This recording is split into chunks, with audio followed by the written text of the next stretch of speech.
Thank you, Bishop.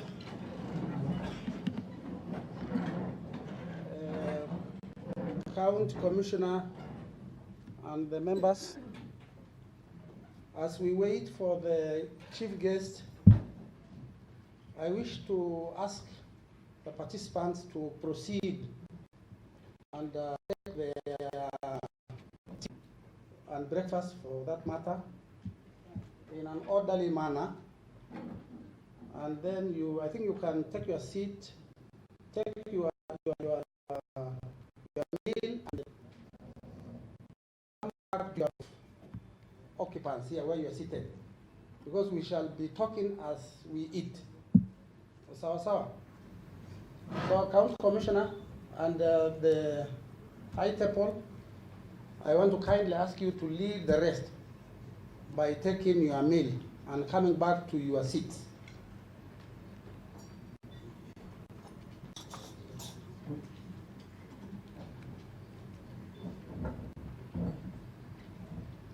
I don't know whether it would be orderly so as we go row by row. Is that in order, or we go the way free for all? Row by row? Yeah? So can we have the first two rows going? The first two rows from here?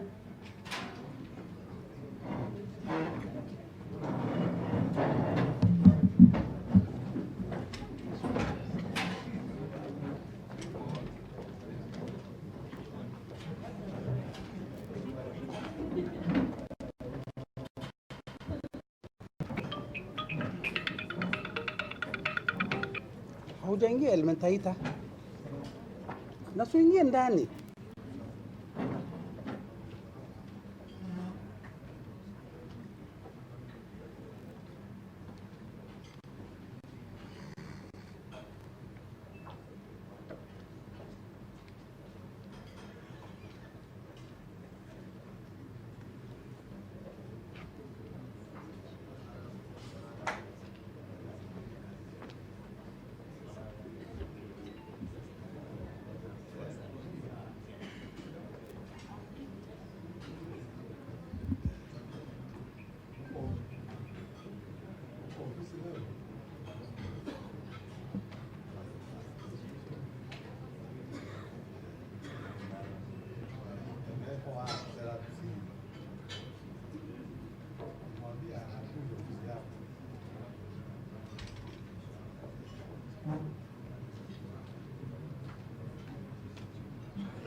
Nzuri sana. Unaendeleaje? Unaendelea poa. Karibu. Asante. Kuna Agnes pale. Wewe ni mtu alalwet kumbe? Mimi mtu wako huko. Nakuonaga, I see your wife. Each function. Kila function. Yeah, even yesterday. Even yesterday I saw her. Yeah. She told me because I was not around, so she was to go. Yeah.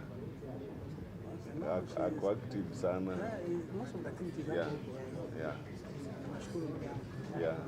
Na mimi nikifaulu, I will make sure I engage her. Atapatia kazi mingi.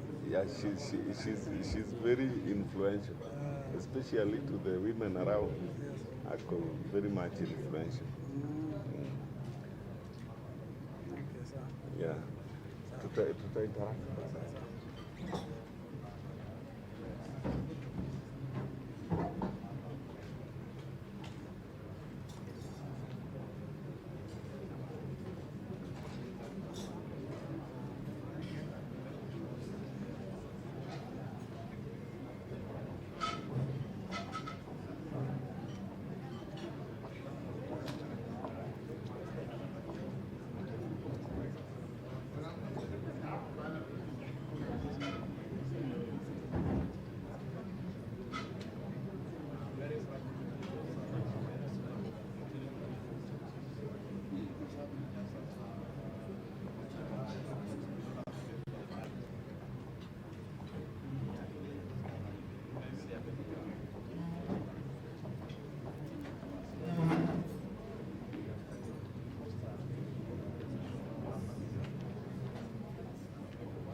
Anasema ndio nataka kuambia the other two wakuje sasa. Sio wamesonga. Wale wengine bado hawajachukua. Nani hapo? The other row. Okay, the second the other two rows please.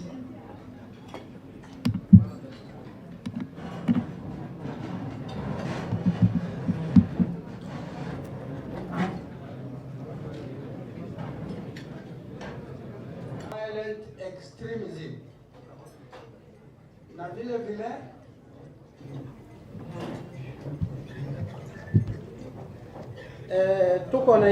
tuko na plan mbili hapa leo. It is 2 in 1. Hii ambayo mnaiona hapa na ingine ambayo inaitwa Nakuru County Violence Prevention Policy. County Government of Nakuru, the Ministry of Public Service and Planning. These are two documents ambayo leo tunataka ku launch. I hope people are listening. I'm seeing people moving up and down. Are we together, by the way? Are we together? Yes. I am avoiding a situation where I'm speaking to myself. So, because one time I was a teacher and I wanted all the people in the class to be as attentive as possible. So, ladies and gentlemen, may I take this opportunity to welcome you to these two launches. We are doing the two launches together simultaneously. And our guest is ready. You are here with us ready. Of course, we have gone through processes for a number of months now, ensuring that we have this document, the one behind me. We have had several meetings planning and writing up that project, culminated by various threats in Kenya, and Nakuru being one of the key areas, key counties in Kenya. We were not left behind, and I'm pleased to announce that Nakuru is one of the first counties where we are launching the action plan.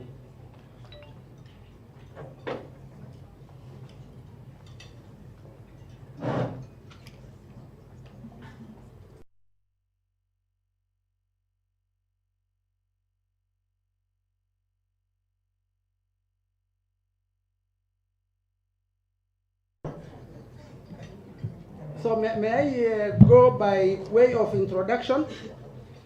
And I want to introduce the steering committee. Naomba muwe hapa kwanza muonekane wale kamati ambayo mmepanga hii kazi muhimu sana. Steering committee, Mary, Agnes, Nyata, and ofisi ya midriff. Where are you please? Hello? Wapi yo kamati?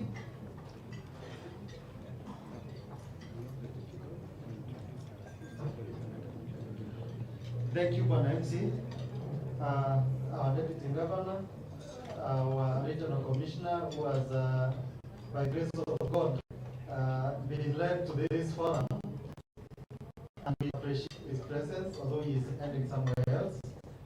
The MCEC, members of the committee, sub-county security teams,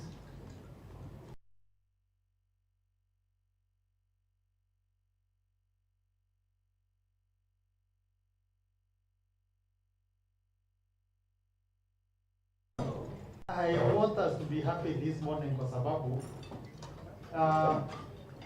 the long journey is starting today. That is of implementation, because the one of preparing for the long, and we are happy.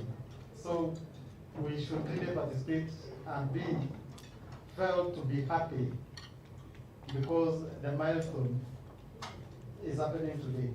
Now, kwa sababu the RC was ending to another forum that is being held in the same office, I mean the same building, to do with registration of persons.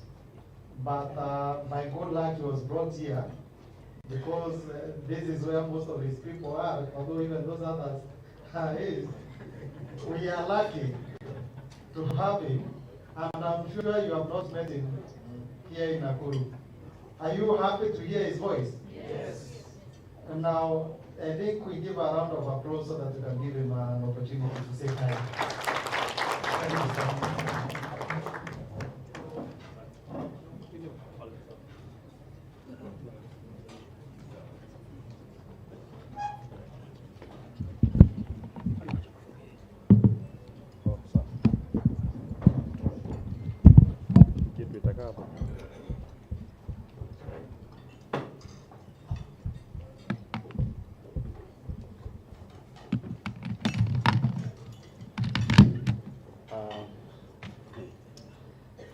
na County Commissioner Bwana Mbui, Deputy Governor Nakuru,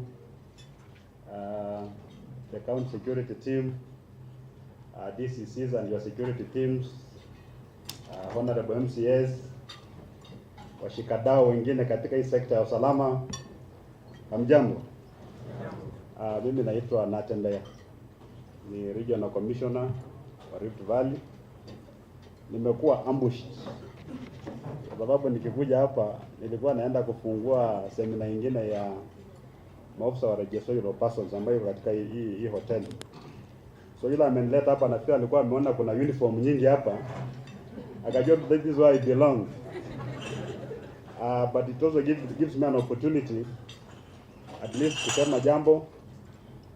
Maana hii mambo sisi alikuwa ameniambia kwamba hako na function hapa, na ningependa tu kuchukua nafasi hii kushukuru wale wote ambao wameparticipate kutengeneza hii county action plan ambayo tunakuja kulonje leo. Kwa muda mrefu mambo ya countering violent extremism katika counties na katika sub counties imekuwa inafanywa in a very haphazard manner, lakini kwa sasa ni kama tumepata Biblia guidelines ile tutakuwa tunaangalia haya maneno. Na nyinyi mnajua ya kwamba mambo ya terrorism, extremism ni mambo ambayo ina affect sisi wote. Kwa muda mrefu watu wamekuwa na focus labda upande kule wa Nairobi, kule Northeastern, kule kwa mpaka kule Garissa, kule Mombasa kule. Lakini tujue kwamba wale watu wengi sana ambao wanafanya vile vitendo vya ugaidi, kama mmekuwa mnafuatilia, sio wazaliwa wa Mombasa ama kule Coast, sio wazaliwa wa Northeastern, wengi ni wazaliwa wa down Kenya. Wakikuyu, wa Meru, wa Jaluo, wa Kalenjin. So wakati mtoto anapotea na kwenda, wewe hujui mahali yuko, kuna uwezekano amevuka, ameenda pande hiyo, anarudi ananyamaza. Wao nafikiri walikuwa ameenda kufanya tamaki kule Nairobi, kuma ameenda kule Somalia, amekuwa foreign fighter kule, amepewa assignment, anakuja anakaa hapa ananyamaza. Ile ambayo wao tunaita sleeper cells. Watu wakisikia sleeper cells wanafikiri kwamba kuna cell kama ile ya OCS. Hapana, za amorphous thing. Magari mahali amekaa pale na kikundi yake anaitwa sleeper cells. Amengojea ile siku, ataambia basi siku yako ya kufanya kazi imefika, enda pale Nakumat ama enda Waterback, kuna mkutano pale, enda fanya mambo yao kule. Anakuja hapa, wewe kama mzazi utamuona kwa TV. Akipia kifua kwamba amemaliza kazi. Tunaanza kushangaa, sio kijana ya so and so, sio kijana so and so. So wala ambao wanafanya hivi vitendo, they are not dropping from anywhere. Wanatoka mahali pengine, ni wale watoto wetu ambao tunajua, lakini labda we don't take interest kujua wanakaa namna gani. Wazazi pia wanapata, wazazi siku hizo wamepotea nyumbani na wanani. So napata ile moral authority mzazi. Kwa boma hakuna. Baba anakuja wakati watoto wamelala, mama amelala, watoto wanaamuka, mzee bado amelala. Mnakaa tu ni kama you are strangers in the home. So napata watoto wanalelewa na mama. Kulelewa na mama sio vibaya, I'm not prejudiced. But you see the authority of a male in the home is very important also. Yeah? Wewe mama umefanya makosa, kunywa maziwa na uzirudie, lakini mzozo naweka yeye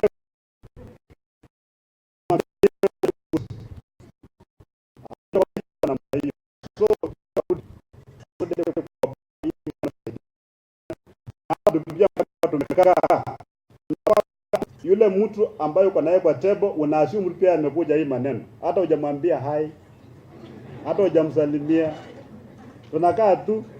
So you need to know your neighbor. Hebu say hi to your neighbor.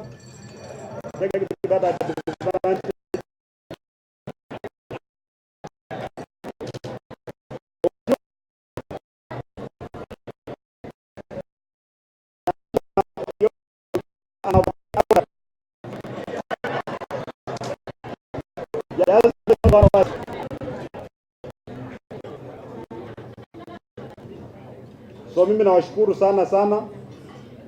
sana kabisa. Kaunti ya Nakuru, mnajua mji wetu hivi karibuni itakuwa city. Mambo ikikuwa city nakuja na mambo mengi sana. Mahali kuna wageni wengi wanakuja, kwanza wale watalii hawa jamaa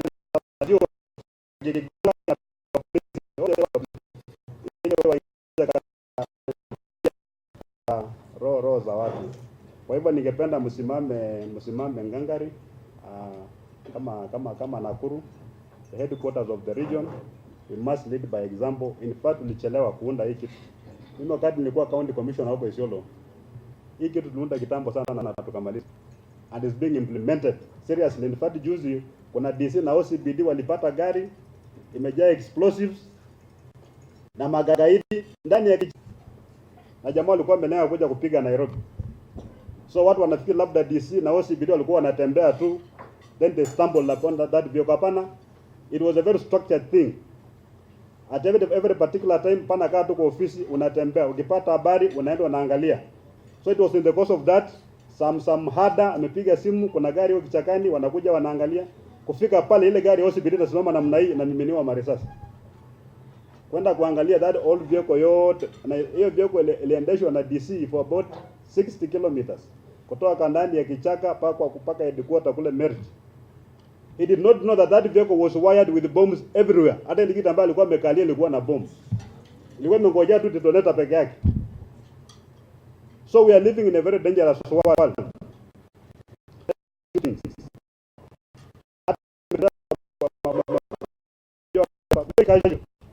Very casual. Anaingia na bunduki na kuangalia na kuguza hivi, hizo vitu zinalia. He doesn't know what he's looking for. Hajui. Yeye anaangalia tu, unaingia. Hii kitu inalia, hailii, nyinyi wote mnafanana tu. So we have to be security conscious, and I'm happy because sub-county teams are here. Please, let us go out there to hamasisha watu wajue kwamba we are living in a very tricky world now. Ningependa kushukuru ile ushirikiano na county government na national government. Lazima tufanye kazi pamoja na wafanyabiashara, viongozi wengine, opinion leaders, ili kuhakikisha kwamba tunafaulu pamoja. Kwa hayo mengi sana, hivyo ndio mimi usalimiana. Kwa herini.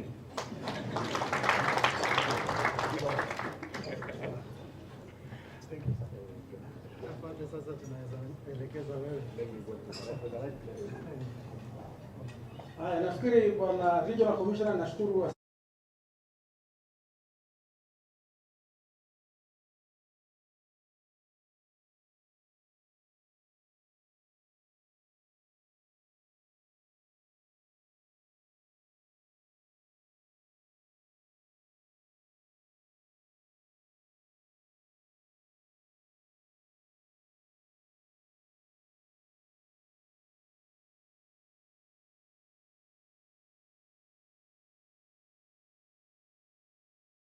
Kazi muhimu ya kupanga hii kazi.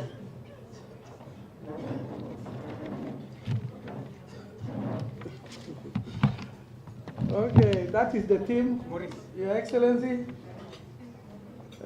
That is the team ambayo ilipanga hiyo sherehe. I don't know whether to let them speak. Hiyo imetosha, si ndio? We have them.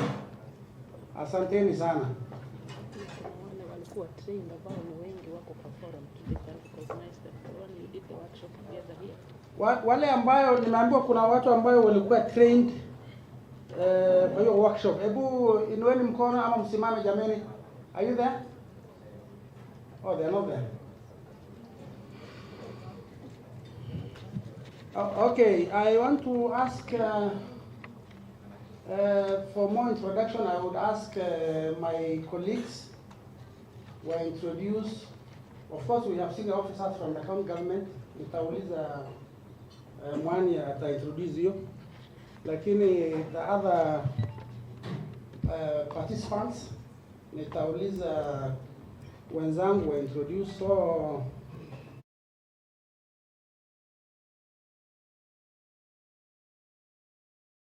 he is the Deputy County Commissioner Nakuru East. He has come recently. Mzee wa kazi nilimwona kitambo sana. Karibu ndugu yangu, na anaweza introduce team yako ya kutoka Nakuru East. Asante sana. Your Excellency and the county security team. My name is Johnson Mweregi. Nafikiri I'm 110 days Nakuru East. Nilikuwa huko Samburu. Kwanza tu ni kuchukua nafasi hii kwa sababu hapa hii town kama vile provincial commissioner amesema, regional commissioner amesema, it's a complex area and this is a very important occasion about extreme violence has to be checked. Kwa hivyo bila kupoteza wakati, I will just introduce my team. Tuko na security, sub-county security team. Please stand up. Hawa ndio wakiongozwa na Madam Sub-County Police Commander. Mr. Wangai is the CID officer, Mr. Macharia, Administration Police, that is critical, inaitwa infrastructure protection unit, na Mr. Umwedi pia upande wa NIS. Thank you. Chiefs, wale wako na wale wengine tusimame. Samburu, no. Nakuru. Bado kidogo iko na Samburu.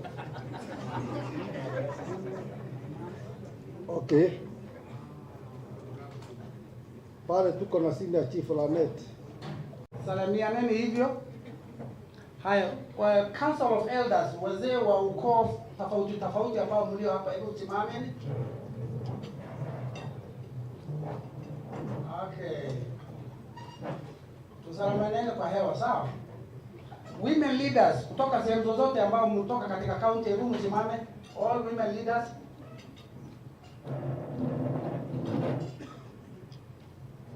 Okay, very good. Tusalamianeni.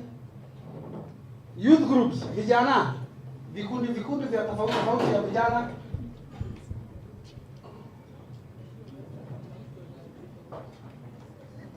Okay, very good. Tusalamiane. Okay, which are the stakeholders in match? I see very many people seated. Which other group? Business, Chamber of Commerce. Hebu musimame nyote. Very good. Salamia mgeni.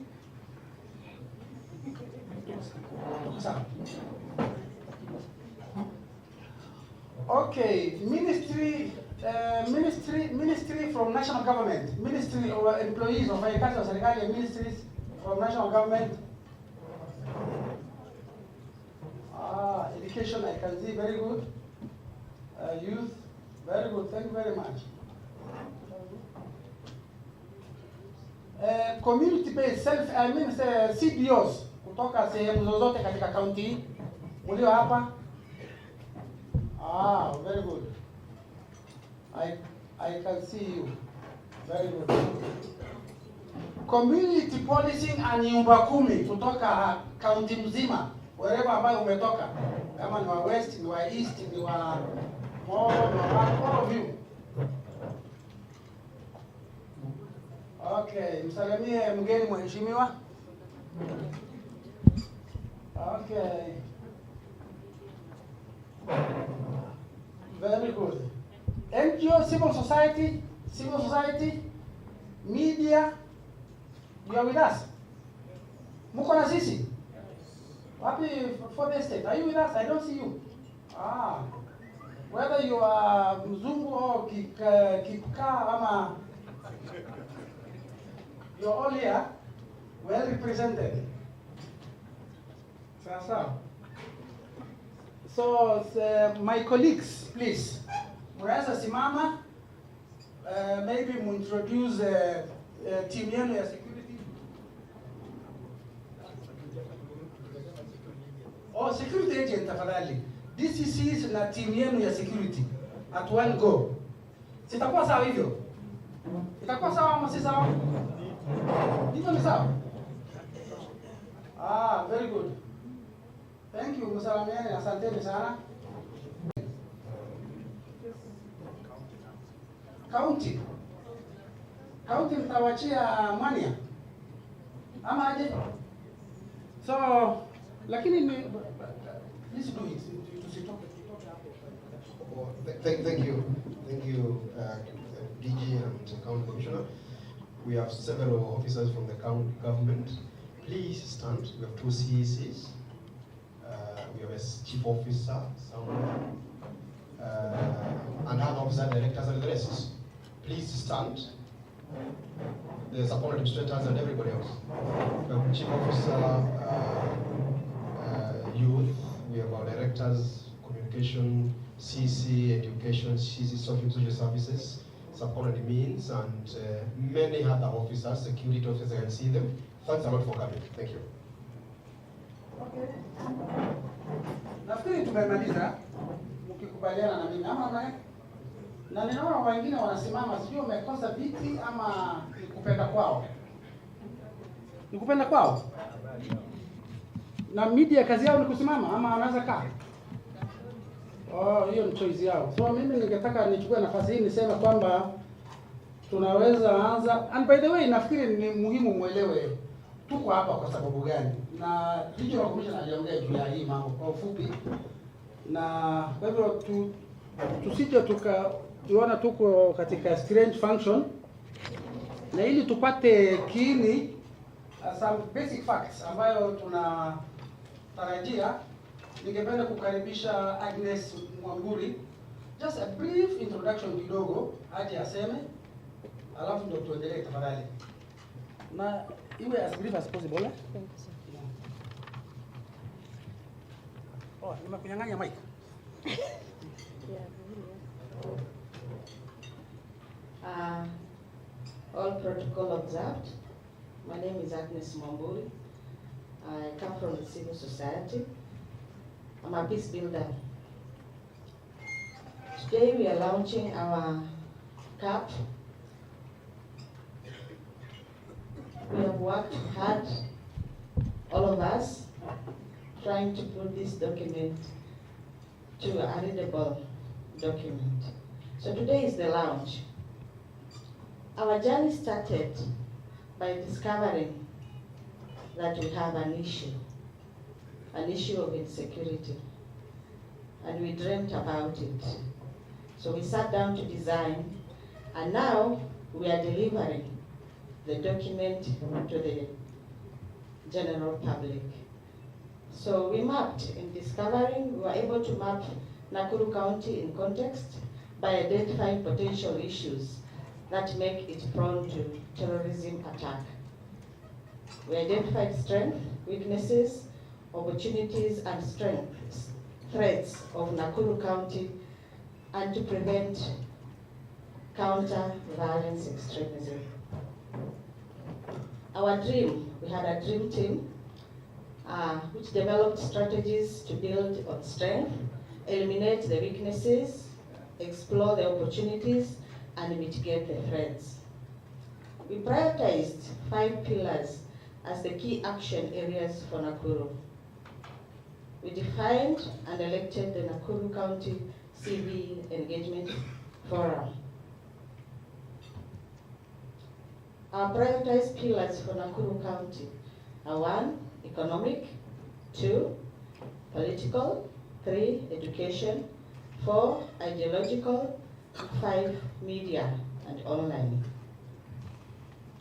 We're able to design. And to design, we captured the dream in a logical flow, detailing the intended actions to be taken. These actions are summarized according to objectives, key results, and activities that the County CV Engagement Forum will use to guide efforts in implementing the recap. How Nakuru will deliver depends on all of us. Our economic pillar objective, we are only going to focus on objectives and the key results. The book has all the details. So today we are just only highlighting the objectives and the key results. So economic pillar, we intend to reduce the feeling of hopelessness among the youth most at risk of violence extremism, recruitment by increasing their income generating opportunities. So our first key result is map areas with most at-risk youth for radicalization and recruitment, their economic conditions and attitudes to income generating opportunities, with input from the county commissioner, the county government, and other relevant institutions by. So our key results, 2, will be marking the blockages that undermine the employment and income generating of at-risk youth, and present the county government with concrete recommendations for action plan by June 2019. Map all employment training and economic generating promotion initiatives in Nakuru County by August 2019. Network at least 20 training and empowerment initiatives that gain their commitment to support the initiative to empower the most at risk by December 2019. Access at least 50 million from the county government, national government, international sources to utilize in empowering at least 500 youth by August 2020. Our political pillar objectives to deliver noticeable increase in inclusion and cohesion within and between all communities in Nakuru, while paying special attention to minorities. So our key results, 1 is mapping county laws, policies, regulations that impede or promote inclusion and cohesion in Nakuru County by July 2019. Reform the county laws, policies, and regulations that impede inclusive and cohesion by December 2019. The other one is to set officially communicate performance goals that are measurable and have key delivery persons for implementation of positive laws, policies, and regulations. And the 4th one is to report on progress of implementation to the County Counter-Violence Extremism Forum by April 2020. Our education pillar. Our objective is to integrate protective tools and methods to identify and respond appropriately to radicalization in education and learning environments in Nakuru County. Our key results will be to map all primary, secondary, and tertiary schools, colleges, and religious-oriented learning institutions in Nakuru County by August 2019. Undertake training for teachers, staff, to use protective tools and divisive methods, at least within 100 institutions by August 2020. To design a local media campaign that lasts 2 months on protecting students and children from radicalization in the appropriate vernacular languages by 2019. And here we need the elders to work very close with us. To use students to campaign at least 100 learning institutions by August 2020. The 5th one is to evaluate the impact of the campaigns on teachers, students, and parents' attitudes to violence extremism and knowledge of protection and reporting to the Counter-Violence Extremism Forum by April 2020. The ideological pillar, our objective is to strengthen tolerance, respect, and pluralism through the interfaith dialogues. One is to undertake a baseline assessment or survey of attitudes to religious and ethnic differences in Nakuru County by 30th August 2019. Identify and recruit a group of at least 600 political, community, and religious leaders to lead intensive dialogues promoting tolerance, respect, pluralism by 30th October 2019. Undertake at least 8 interfaith dialogues by August 2022 that should score at least 45% in participation survey of satisfaction. Utilize at least 250 public platforms headlined by elected leaders with at least 50 people in the audience that feature a clear promotion of tolerance, respect, and appreciation of diversity by 30th August 2020. Do a survey of attitude to religious and ethnic attitudes in areas that feature the most intensive campaign. Compare to the baseline and report to the County Counter-Violence Extremism Forum by August 2020. On media and online pillar, our objective is to increase responsible reporting of emerging threats of radicalization and violence extremism and increase citizen resilience through proactive media and campaigns.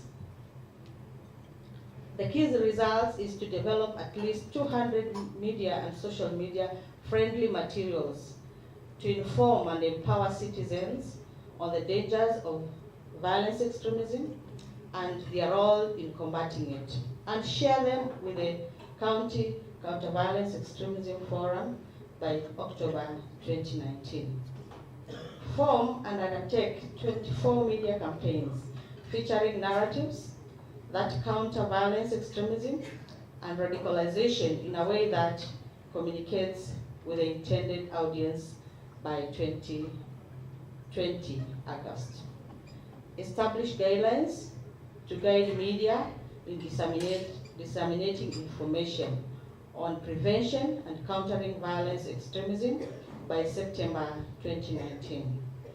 And design, the last but not the least, design a media awareness creation campaign that lasts 12 weeks by September 2019. Thank you.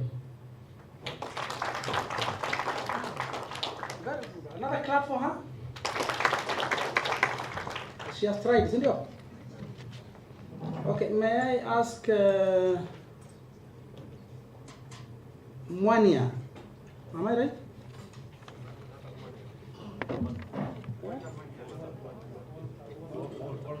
Oh, no, not you. Walter, to make a brief remark. Thank you. Your Excellency, the Deputy Governor, and the team that you are leading, the County Commissioner and the County Security Intelligence Committee and the team that you are leading. My name is Walter Mwania. I want to share briefly on the other document that we'll be launching today, the Nakuru County Violence Prevention Policy. And I want to emphasize on why we need this policy at the county level. I want to say that the vision for this policy is to create a safe and secure environment for all people and investments within Nakuru County. And the policy seeks to address all forms of violence. It seeks to address criminal violence, including organized violence or crime. It seeks to address intercommunal violence, You know, in Nakuru County, we are prone to political incitements around elections, so this policy seeks to address that. And I want to thank the County Security Intelligence Committee, especially in the last general election, by the leadership of the County Commissioner and his security team. Through a multi-agency approach, we were able to collectively address and prevent electoral-related violence, and we can be able to say with the confidence, as the County Commissioner then affirmed, that due to collective action, we were able to have a peaceful election in the last general election. The policy also seeks to address violence against women and girls. You will bear me witness, many of us, we have gone to schools with you, and there is a lot of violence against children in our schools. We have a big issue with child defilement. We have so many underage pregnancies. So we have a lot of violence against women and girls that which this policy seeks to address also. And also, additionally, also countering violent extremism. Then the question is, why Nakuru violence prevention policy? Statistically, when you look at the national crime data at the national level, Nakuru County ranks between number 1 to number 5 in terms of the county with the most forms of violence, of crimes that have been reported. According to a 2019 economic survey by the Kenya National Bureau of Statistics, it records that Nakuru recorded 88 murder cases, that is last year, with Eldoret leading with 90 cases. So when we compare ourselves, the 47 counties in Nakuru, we are seeing a lot of violence being reported. Then in 2016, Nakuru County came fourth nationally in terms of the number of forms of violence that have been reported. And then, bear me, I would also want to share this with you, that there is a lot of violence or crime that is committed, but is not reported. So these are the reported instances of violence. The number 2, why do we need Nakuru violence prevention policy? And I want to talk about the relationship between sustainable development, Your Excellency, and peace. And to cite the case of when the leadership of former President Mwai Kibaki, he built the economy of the country, did a lot of investments, grew the economy to 7.7%, the GDP. But within 1 or 2 months of post-election violence, the economy went down to 1.7, and even to date, years after post-election violence, we have not built our economy back to the GDP of 7%. So, Your Excellency, as we are doing investments as a county, we also need to cushion those investments by ensuring that we have sustainable peace. So this policy will help us achieve that. The other thing also which this policy seeks to address is normalization of violence. We have communities, and people have grown up in communities seeing forms of violence being perpetrated, and to them it has become normal. It is normal to beat children, it is normal to beat your wife, it is normal to mug people. In fact, you could be mugged and not even report that instance because it has become normal. But we are saying, and this policy comes to tell us that what we have been seeing as normal violence is not normal violence. We can be able to have a society without violence.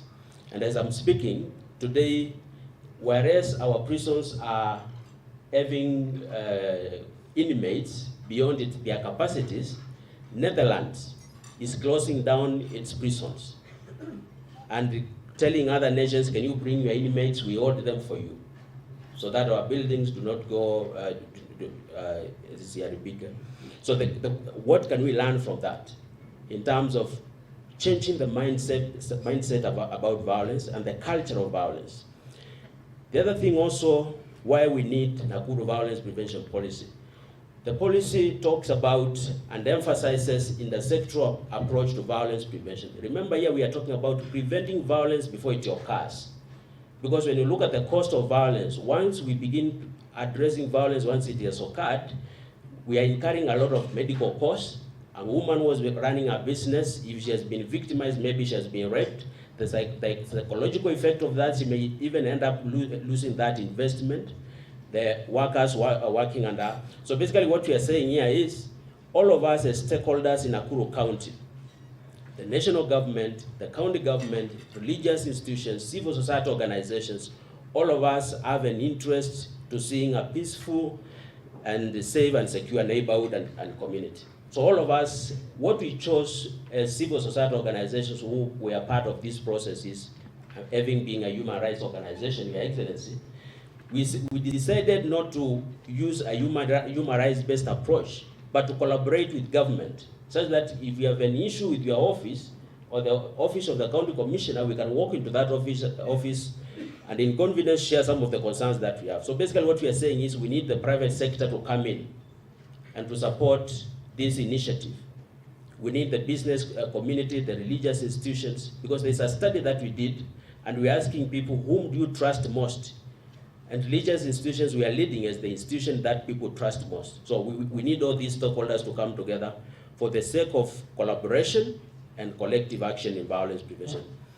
And the key policy intervention areas for the policy, one is to challenge cultures, values, and norms that normalize violence. Even today, as we are speaking, there are areas where a child will be defiled, maybe by a father, which is happening in schools. And instead of that child being born, once that child is born, the family or the community says that child must be killed. So we want to challenge cultures, values, and norms that normalize violence. Two is to sustainably demobilize organized gangs. We have a challenge of organized gangs, but how do we sustainably demobilize them? Three, countering violent extremism, what Mwamburi has mentioned. Four, strengthening institutions mandated to prevent violence. Sometimes we demand so much from institutions that are mandated to prevent violence, but their capacity is limited. How do we strengthen those institutions which are mandated to prevent violence to ensure that they have the equipment they need, they have all that they need so that they can be able to deliver? Four is rebuilding community trust between police, government, and citizens. How do we build trust? Because if I do not have confidence with the police and have information, what Mwamburi was sharing, of people who are planning a terrorist activity, I will not share that information with the police because I don't trust the police. So how do we ensure that the members of the public can be able to trust the police, can be able to trust government institutions, so that we can be able to share information to prevent violence? The other policy intervention area for this document is addressing political incitements and influence that threaten peace and security. And this was one of the things that in the run-up to the large general election, which we agreed with the county commission and his team then, and we said violence must be held personally accountable. And several politicians were arrested, and because of that, we were able to address that. So basically, we are saying it can happen in other areas, but when it comes to Nakuru County, how do we ensure that no politician will be allowed to incite violence in Nakuru County? The other one policy intervention area is to promote land reforms and management of natural resources.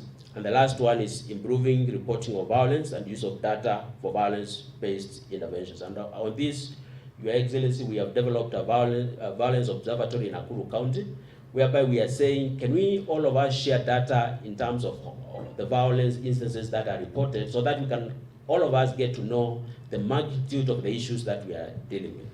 So that is my submission. And lastly, I want to end with a Bible quotation from Genesis 11, 1 to 9, where wicked people were building a Tower of Babel, and they wanted to go and see where God lives. These were people with bad intentions. But God says in verse 6 of Genesis 11, if as one people speaking the same language, they have begun to do this, then nothing they plan to do will be impossible to them. If as one people we have agreed to prevent violence, and we are speaking the same language, and we have begun to do this, then nothing that we have begun to do will be impossible for us. Thank you. God bless you. One people intending to do one thing. Look at one people, Silvio. You want to do one purpose and one thing. I hope you will do one thing. Allow me to invite Madam Rukia. Madam Rukia, please, for 1 minute. wakina mama nao wana usemi ya hali ya juu. Wacha tuwasikie nao wasemaje. Good morning, ladies and gentlemen. My name is Rukia Ahmed, as I've been introduced. I'll give you a brief history of why I'm standing here today. Last year at around May, a team of young people were trained on counter-narratives towards violent extremism by an organization called Integrated Initiative for Community Empowerment Program from Nairobi, which is sponsored by the American Embassy. Now, after that training, we constituted a steering committee and we tagged that committee as Youth Bilanoma. Youth Bilanoma is a hashtag we came up with to encourage the youth to stay out of trouble. I would like the team of Youth Bilanoma that are in the house to please stand up and wave. Just stand up and wave. Youth Bilanoma team, stand up and wave. Yes, there are only 3 of them present today, but I assure you we have like 20 young people who are trained. And after that training, we were able to sit down and assess the community that we live in. And we found out most of the narratives that we're trained on actually is happening in Nakuru. And therefore Nakuru lies at a threat of attracting recruitment and attracting radicalization amongst the community. From that, we came up with an informal research that we based on a number of background, and some of them are weaponization of perceived and real historical injustices, high incidence of poverty and deprivation, and a lot of organized criminal gangs, and the great threat of socioeconomical growth prevailing in the county exhibits the fastest growing trends happening in many African nations. And from that, we came up with a rationale. And some of the rationale, I'll not go through all of them, but some of them, we looked at the population growth rate. We looked at the fact that Nakuru town is set to become a city. And at this time that it's becoming a city is when the data from the National Crime Research Center shows that the rate of crime in the county is considerably high, a factor that can be attributed to high number of unemployed youth. Now we are looking at a point where we want a soft approach towards prevention of violent extremism, a soft approach towards decriminalization, a soft approach to even de-radicalization. If we don't do this, we are looking at a generation gap, a threat of a generation gap. If, for instance, all these youth end up in prison, or all these youth end up killing each other, what will happen to our future generation? Therefore, as a youth Bilanoma, we tried to come up with a rationale or a system of where we can have a soft approach towards de-radicalization and decriminalization. And some of our objectives, our vision is actually to form a safe, secure, and terror-free and empowered community, a radicalization-free, productive community affording high quality of lives for all. And this one, we are looking at the 63% of the population, and that is the youth below 35 years. We are looking at our objectives of strengthening community resilience against radicalization and violent extremism, building the capacity of local youth groups in the implementation of the County Rapid Action Plan that we will be launching today, and then reduction of the organized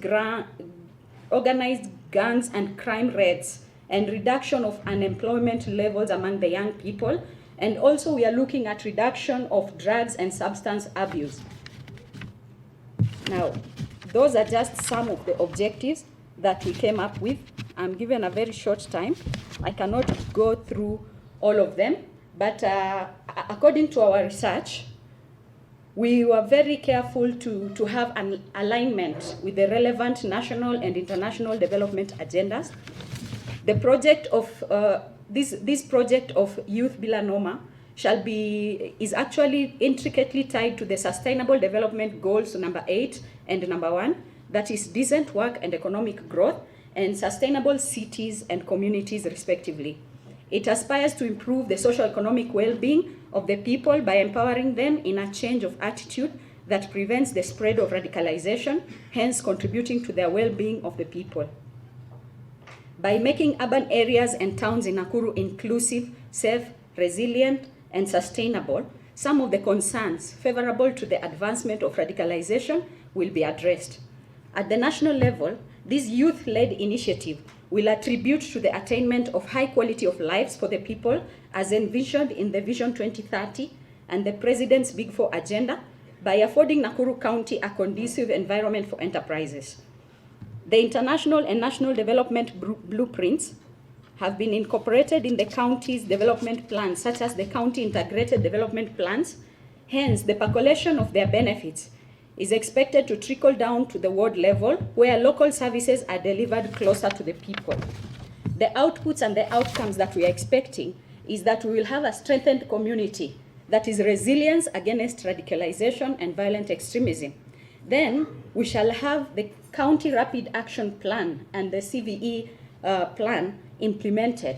And we are looking for partners that are going to come on board through the support of the American Embassy and the Integrated Initiative for Community Empowerment Program, that we shall be able to achieve the implementation plans in the County Rapid Action Plan being launched today. We shall have a reduced crime rate. Then we shall transform what we call base yangu. I think the security teams, all security teams are aware of base, the place where all the criminal activities take place. These people like calling it base, and they call it base yangu. So our main agenda is to transform the base yangu from a den of poaching for terror groups, among other vices, to a productive meeting place, an anti-crime norm through life skills promotion and reduction of unemployment in communities, networks and collaborations for social economic empowerment fostered, reduced drugs and substance abuse, and then reduced rate of school dropouts. I would like to acknowledge the support of the following for making us able to do this as the Youth Bilanoma team, the ISEP, the Integrated Initiative for Community Empowerment Program, who took their time to come and train and also empower us on aspects of VE. Then I would like to also thank the American Embassy for sponsoring that training and keeping us mentored through the process. And also I would like to thank the county government through the Department of Gender, Culture and Social Services and the Directorate of Social Services, to be specific, on our mission to empower the boy child and saving the boy child from the vices. And that way we were able to get all the technical support that we needed as a team. Also, I would like to give sincere thanks to the Office of the County Commissioner for being able to assist us with any necessary documentation and data that we will need for this project. Also, all the CSOs and the NGOs, CBOs that were involved and given us time to listen to us and to help us in carrying out our research, I give you sincere thanks. Thank you very much. Youth Bilanoma, thank you very much. So we have Youth Bilanoma. So we also need Wazee Bilanoma, Wakina Mama Bilanoma, Viongozi Bilanoma. Ama sitakuwa, alafu tutakuwa na County Bilanoma. Ama aje? Bilanoma. So Bilanoma ni kumaanisha bila matata, I believe. Sijui onesheni ya Kiswahili nafikiria. So niruhusu nimkaribishe Mheshimiwa Karanja, MCA Naivasha East, ambaye ni chairman ya Security Committee ya County Assembly. Thank you very much.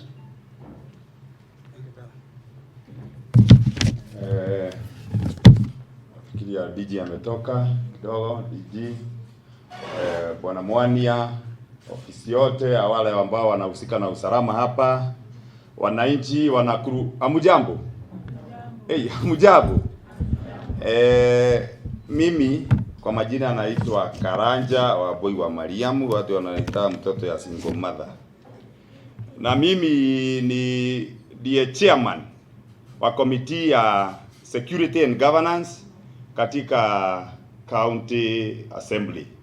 Na sisi hii policy ambayo tunapitisha leo ilipitia kwa bunge, na ni vizuri mjue ya kwamba wale watu ambao walihusika kuhakikisha ya kwamba this policy was adopted in the house so that wewe na mimi tufungwe nayo tuwe kitu kimoja. Kwa hivyo nafikiria kwamba take this opportunity niwaite waheshimiwa ambao wako katika kamati ya usalama ambao tulishirikiana nao. Simame, muko wapi? I have my vice chair, Honorable Wanyagodhie. Huyo ndiye vice chair. I have Honorable Maru. I also have, where is Rose? I have Honorable Kajuang. Tuko wengi. Kujeni hapa muonekane. Unajua ni vizuri muone hawa waheshimiwa so that kukiwa na shida mnataka kurekebisha katika policy, you know whom to approach. Hivyo kujeni hapa muonekane na kamera. Na muone wale waheshimiwa ambao tunao, na hao ni waheshimiwa ambao kama kuna sheria inatakikana kupitishwa watapitisha. Sema jina lako na pahali umetoka. Good morning. All protocols observed. My name is Wahome Jambo Kenya. I represent a ward called Kiamaina in Bahari Sub-County. I'm also the Deputy Minority Whip County Assembly of Nakuru. Thank you very much. Jambo, kwa majina Tukurui Bet from Baruti Ward, elected. Jambo, my name is Peter Kazwan, representing Kaptembo Ward.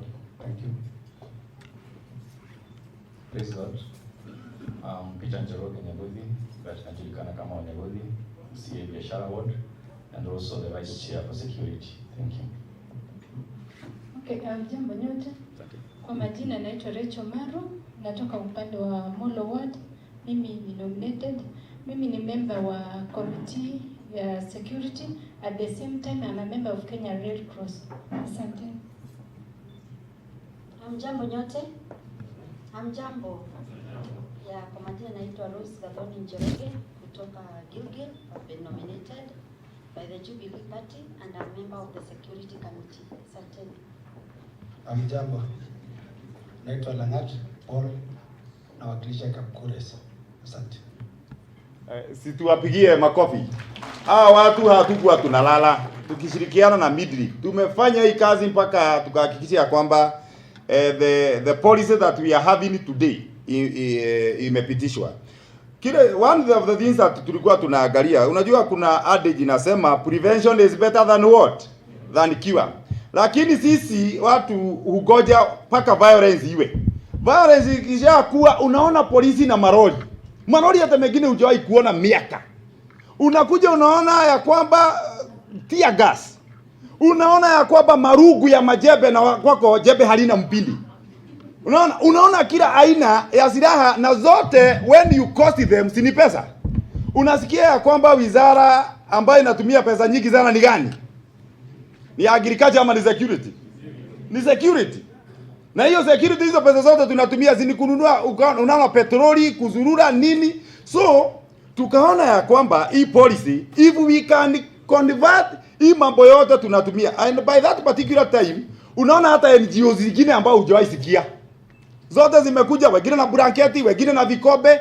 Kwa nini kwanza tusihakikishe ya kwamba violence haitokei tupeleke vikombe? Kwa nini tusitumie hiyo rasilimali kuhakikisha ya kwamba watu wanakaa kwa usalama kuliko tupeleke nini? Vikombe na blanketi. So violence is very costly. Tukiangalia kila wakati na unaona hata hapa tulipo. Unajua tunaweza fikiria violence, tunasema violence is absence of peace. Lakini ni peace ya aina gani? Is it the negative peace? Kuna watu wengine utaona na pengine tuko hapa una suti na tai lakini ulilala kwa kiti. Ulifukuzwa. There is no peace kwa nyumba.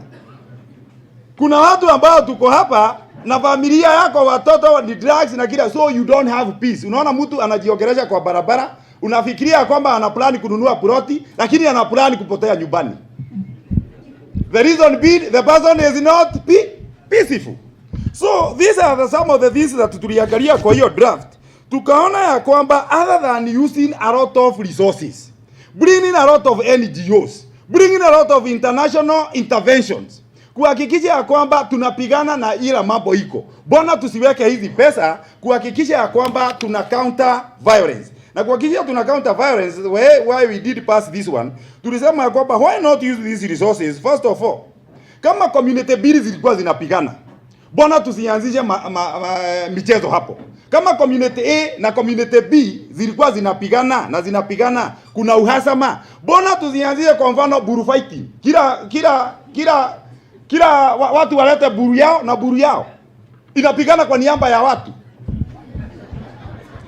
So by the time mnashangilia buru, mnakuja pamoja. These are some of the things tulikuwa tunaangalia. Why not use athletics?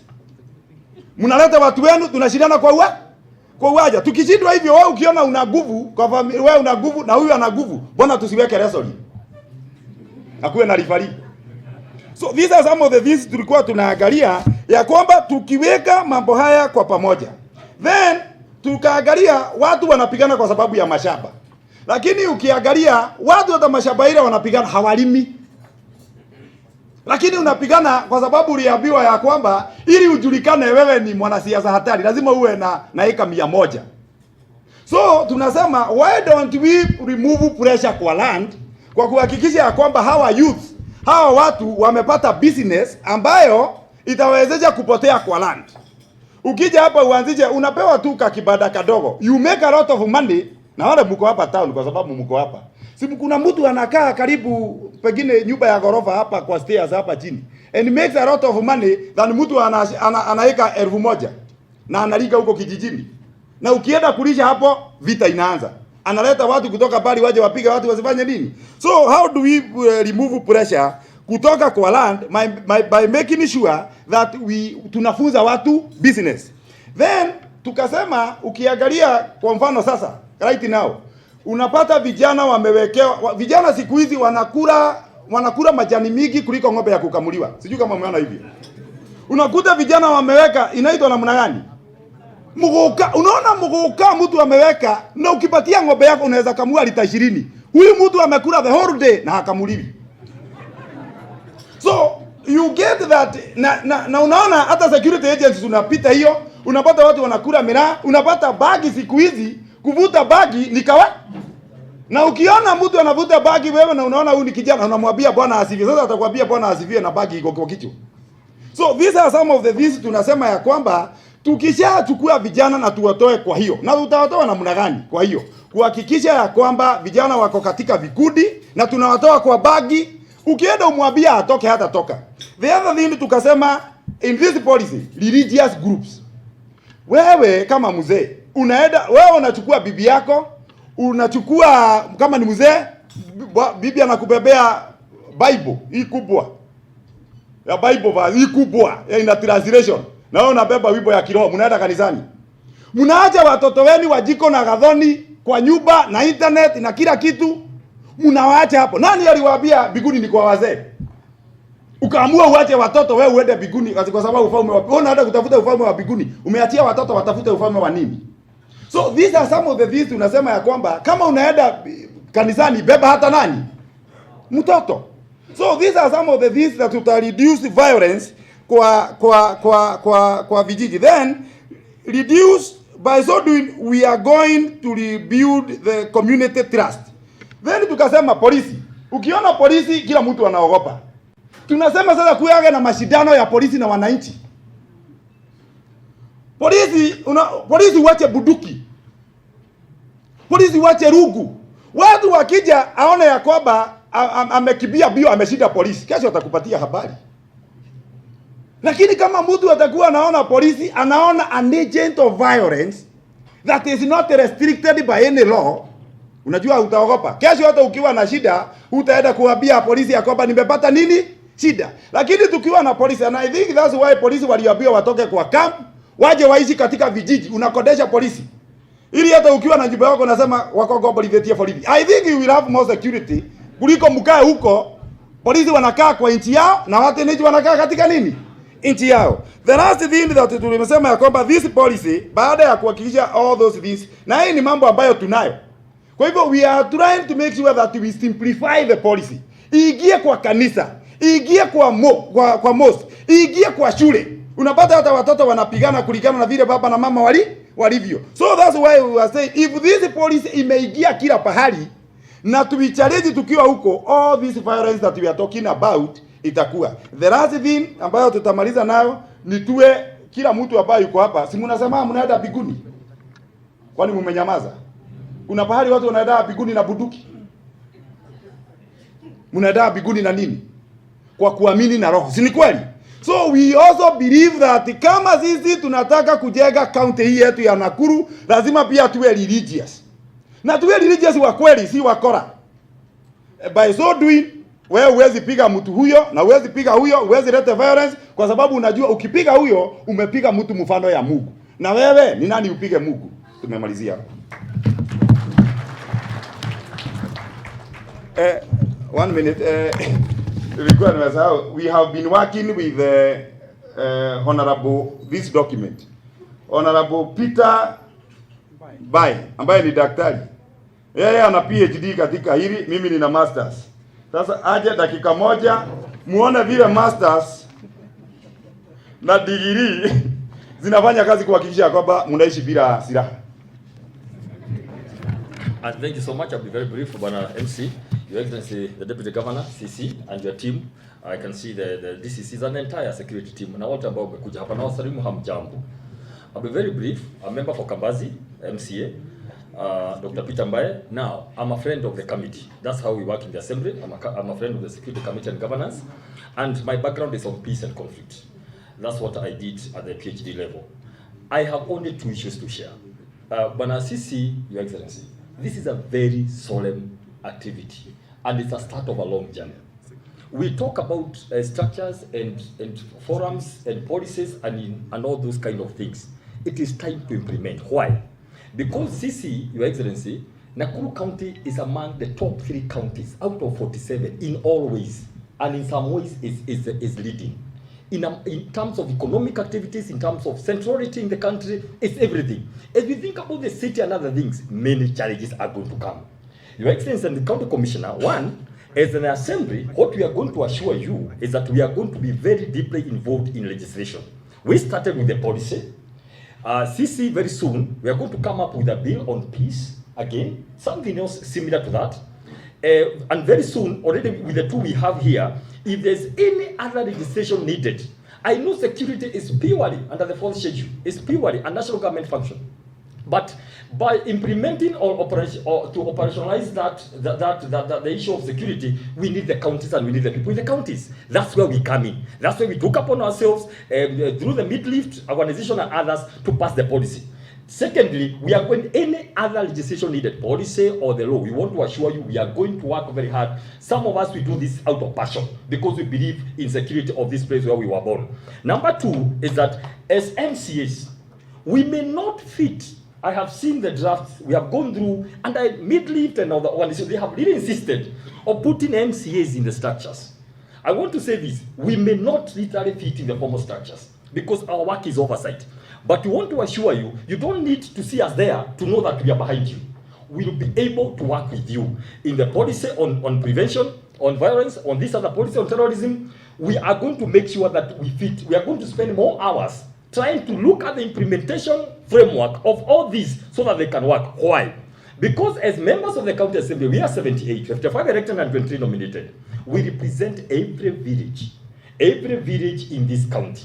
So we will be the first source, among others, on giving information, sharing information on everything. So one part of what we are going to do in implementation, Your Excellency and the CC, is to get all the members of the county assembly through the committee to come and tell them this is the information we need. What we are looking for is this. In our studies on peace and conflict, by all means necessary, prevent, and prevent. That is the core issue here we are talking about. We'll be very, very, very unfortunate to see what has been happening in Westgate here. It will be a disaster. Prevention is so expensive that it takes not months, years to bring back. If we can come out of this session with that spirit and we go on implementation, Bwana CC, there's a lot of work you're going to do. One of the things we were thinking in these policies is this. Everything at the county, we are going to have a body at the county level, but it will go automatically to the sub-counties. where the DCC and the sub-county administrator will be in charge. And maybe they can co-opt the member of parliament. Then it will go to the ward level, then to the villages. And because you have the structures, Bwana Sisi, and since the county government have the structures on the ground, I'm sure we can have a very strong group that is aimed on one thing: prevention. Forget about dealing. We are working. I'm a member of the disaster committee, Sisi, and we are coming up with a bill called, we found it being called disaster management bill. We changed it to disaster prevention, because we cannot everybody talking about management. And the same thing though. So this team we are talking about at the sub-county level ward, they'll be able to be in charge of identifying anything that can deviate from peace. What we want is to live harmoniously, so we are going to put all these places. We are going to support. And finally, partnership, collaboration, cooperation, and networks. That's why we are here. We have the NGO, we have the elders, we have the church, we have everybody else. Through that, we are going to go very far in this county. God bless Nakuru County. Asante sana. Thank you, Daktari. I didn't know you were that resourceful. So from management to prevention. So instead of managing, why don't you prevent? That's a key word, isn't it? That's a key word. So may I take this opportunity to invite Mwania, the CEC in charge of public service, Aseme Jambo. Thank you, Shafi. Let me start by appreciating our Deputy Governor for being with us today.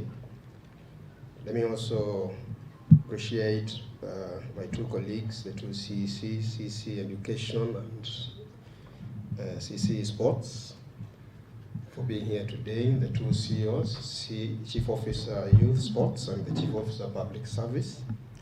Thanks a lot for coming. Let me also thank the County Commissioner for his commitment and guidance when we were coming up with these documents. He was very passionate about it. Let me also thank the Assembly leadership for facilitating what they were supposed to facilitate. Thanks a lot for that. And other partners who did assist us in coming up with these documents. Several partners, and also the Secretariat, they were very committed. And we can see the results of their commitment. The documents we are having today are very important because right now we are battling with the problem of violent extremist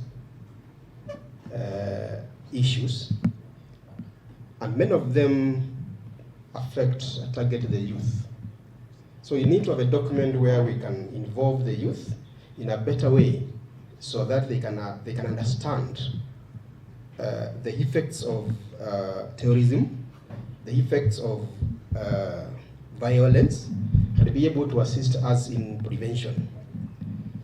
These documents gives us a platform for collaboration between the county government and the national government, as well as involving the citizens, because in many cases they are the victims. We need, as other leaders have said, to involve the public in the management of security issues, because they know much more than us who are seated in our offices. They are down there where things are happening, and they know much more of what is happening down there than us. So we need to create an opportunity and an environment where they can freely come up and share with us, and from there we'll be able to take action. This policy also links the national government and the county governments on issues to do with security issues. As we all know, security is purely a national government affair, but it happens here. It happens where people are. It happens where we are all living. It involves all of us. So we must have a link between the national government and the county government, so that we can be able to assist the national government maintain security.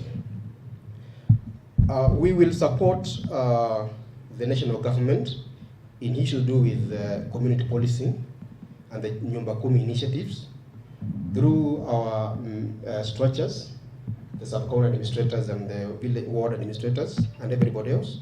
We will support your initiatives. Community policing involve us much more in the meetings, and also the Nyumba Kumi initiative is the best, so that we can be able to know who is around and what he's doing, and by that we'll be able to prevent violence and insecurity issues.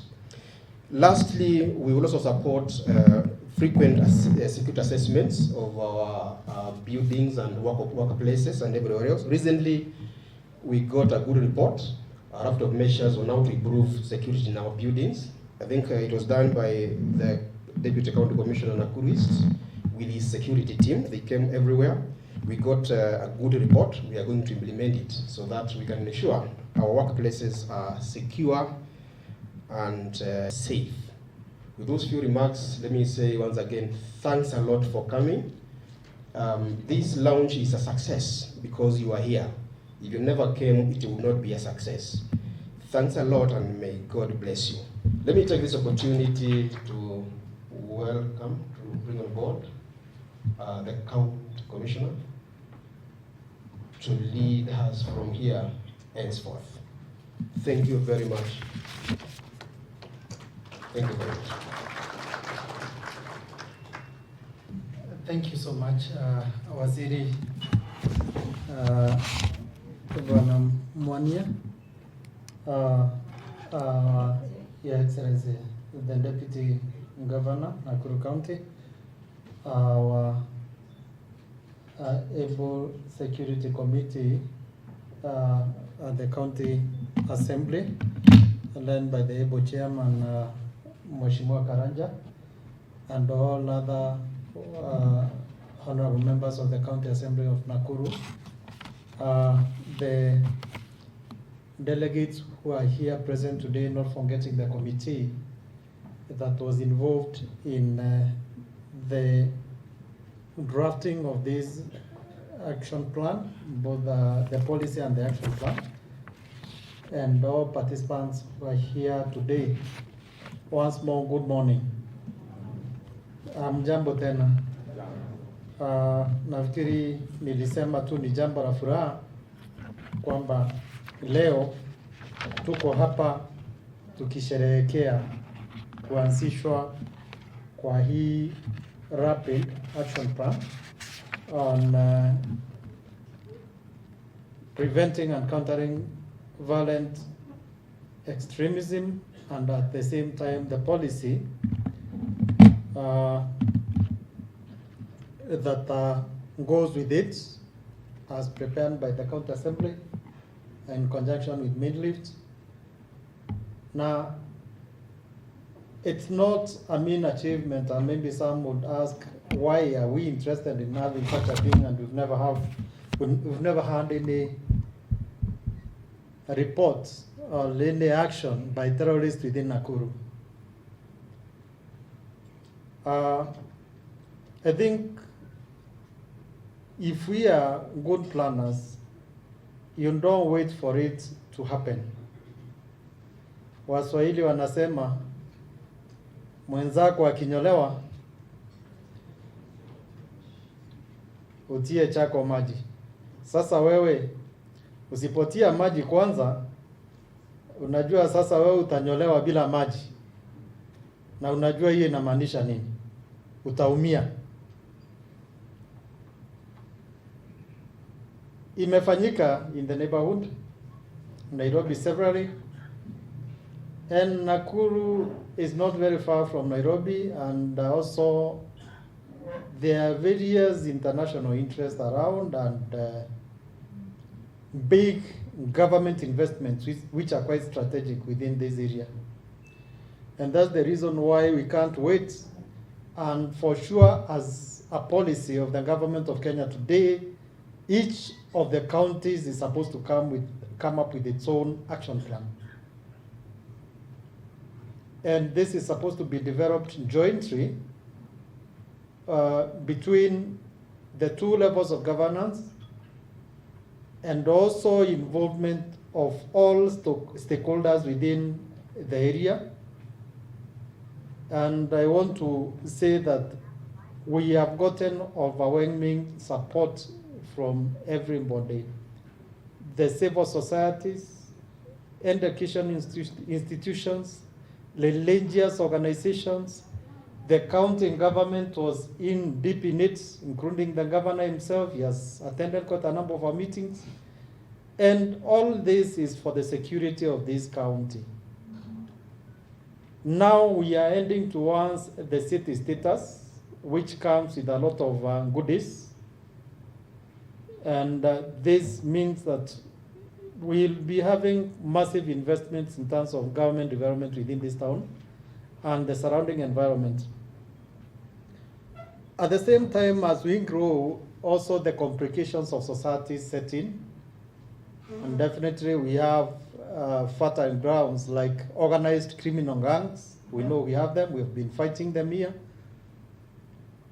And of course, a large population of youth who are not employed, who are likely to be lured into some of the activities that are unsocial. And without condemning them, we need to do something that will prevent them from joining the illegal societies and doing evil to their own people whom they have been living with in belief that they are revenging against the society that has been unfair to them.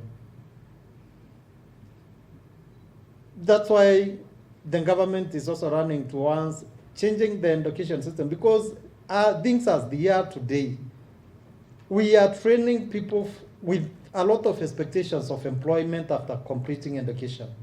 Nobody is thinking about employment creation. We are also thinking about what we can inherit from our parents in terms of land. And this sometimes becomes a source of discomfort when somebody feels like I have nothing and my neighbor here has a lot. This is an unfair justice, unfair system in the society, and then you feel like the society owes you something. And this is exactly what some of the bad boys within or bad girls these days are taking advantage of and planting a seed of discontent among those who tend to revenge by causing pain to fellow countrymen. Because sometimes it's not a foreigner. Later a foreigner will come alone and do an attack in a foreign land. There must have been some collaboration. We are moving away from when we used to think that there is a certain religious sect that is involved in terror. We are now beyond that. We have gone to another level even of some youth believing that because there is money being given for returnees, somebody can fake to be a returnee and give information that they are linked to terror, but only eyeing some money that UN gives, causing a lot of anxiety in society for no good reason. Yes, it has happened here in Nakuru, but at the same time, I would say our level of alertness has gone down. It's like we rush to do something when the threat has already been executed. For a short time, we are very cautious, we are very keen, but then within a short time, we go back to our slumber, and it's business as usual. And I'm saying this, we have maybe representatives of the business community. I won't say where, but just on testing alertness, one day we decided as a security team to visit some of these frequented areas. And we were able to bring in a catch of alarms without anybody detecting. We moved as a team. We did all those things that can attract curiosity from the security within that building. Nobody bothered. We even asked to be shown, as a team, quite a number of people, to be shown the manager, and even without inquiring or trying to know whom we are, we were taken to him.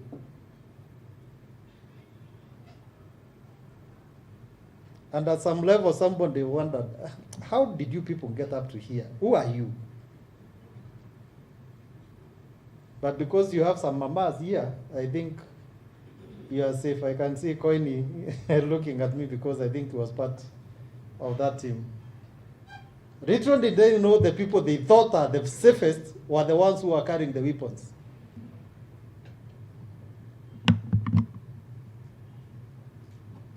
You just check, and we are calling upon you because we know we have people from all over. Kindly, as we launch this, it is not meant for the boardroom. It is not meant for the CCs or the governor's library. It is meant for us to understand what is in there and the security organizations within the various units of governance to take the lead in ensuring implementation and sensitization of the members of the public to an extent that you feel good when a policeman stops you and tells you, I want to inspect your vehicle, without having to feel that they are wasting your time. And I always tell people this: let that officer do his job. Yes, today you may be passing there on the steering wheel, but tomorrow you can pass there in your car's boot. It can happen. And that one last chance that you could have had to be saved is lost because the general population feels like when I'm telling you to open your boot so that I can check, it is a bother. Are we together? Tunasikizana kweli? What do you feel when you see a police officer moving around your estate?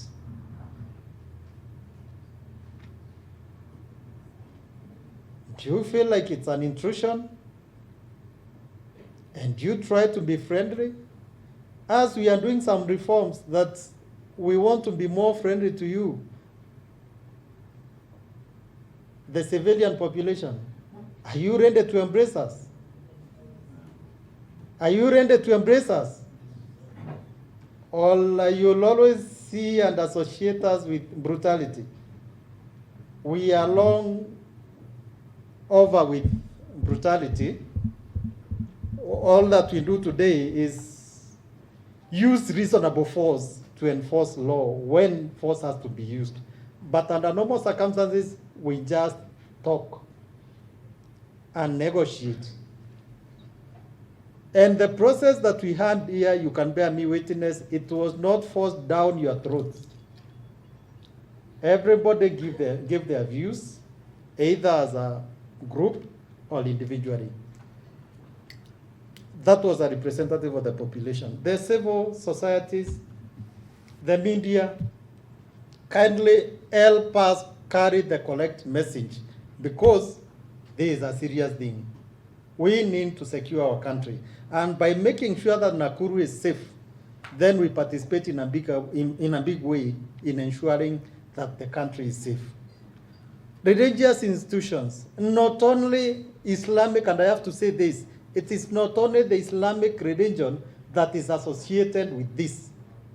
No, and it's not their policy. It is not in the Quran. Neither is it in the Bible. But of late, we have seen Christians who are recently converted becoming the conveyors of that pain. Kindly, we need to target our youth. Not even in the religious institutions, but back at home. How is our education system?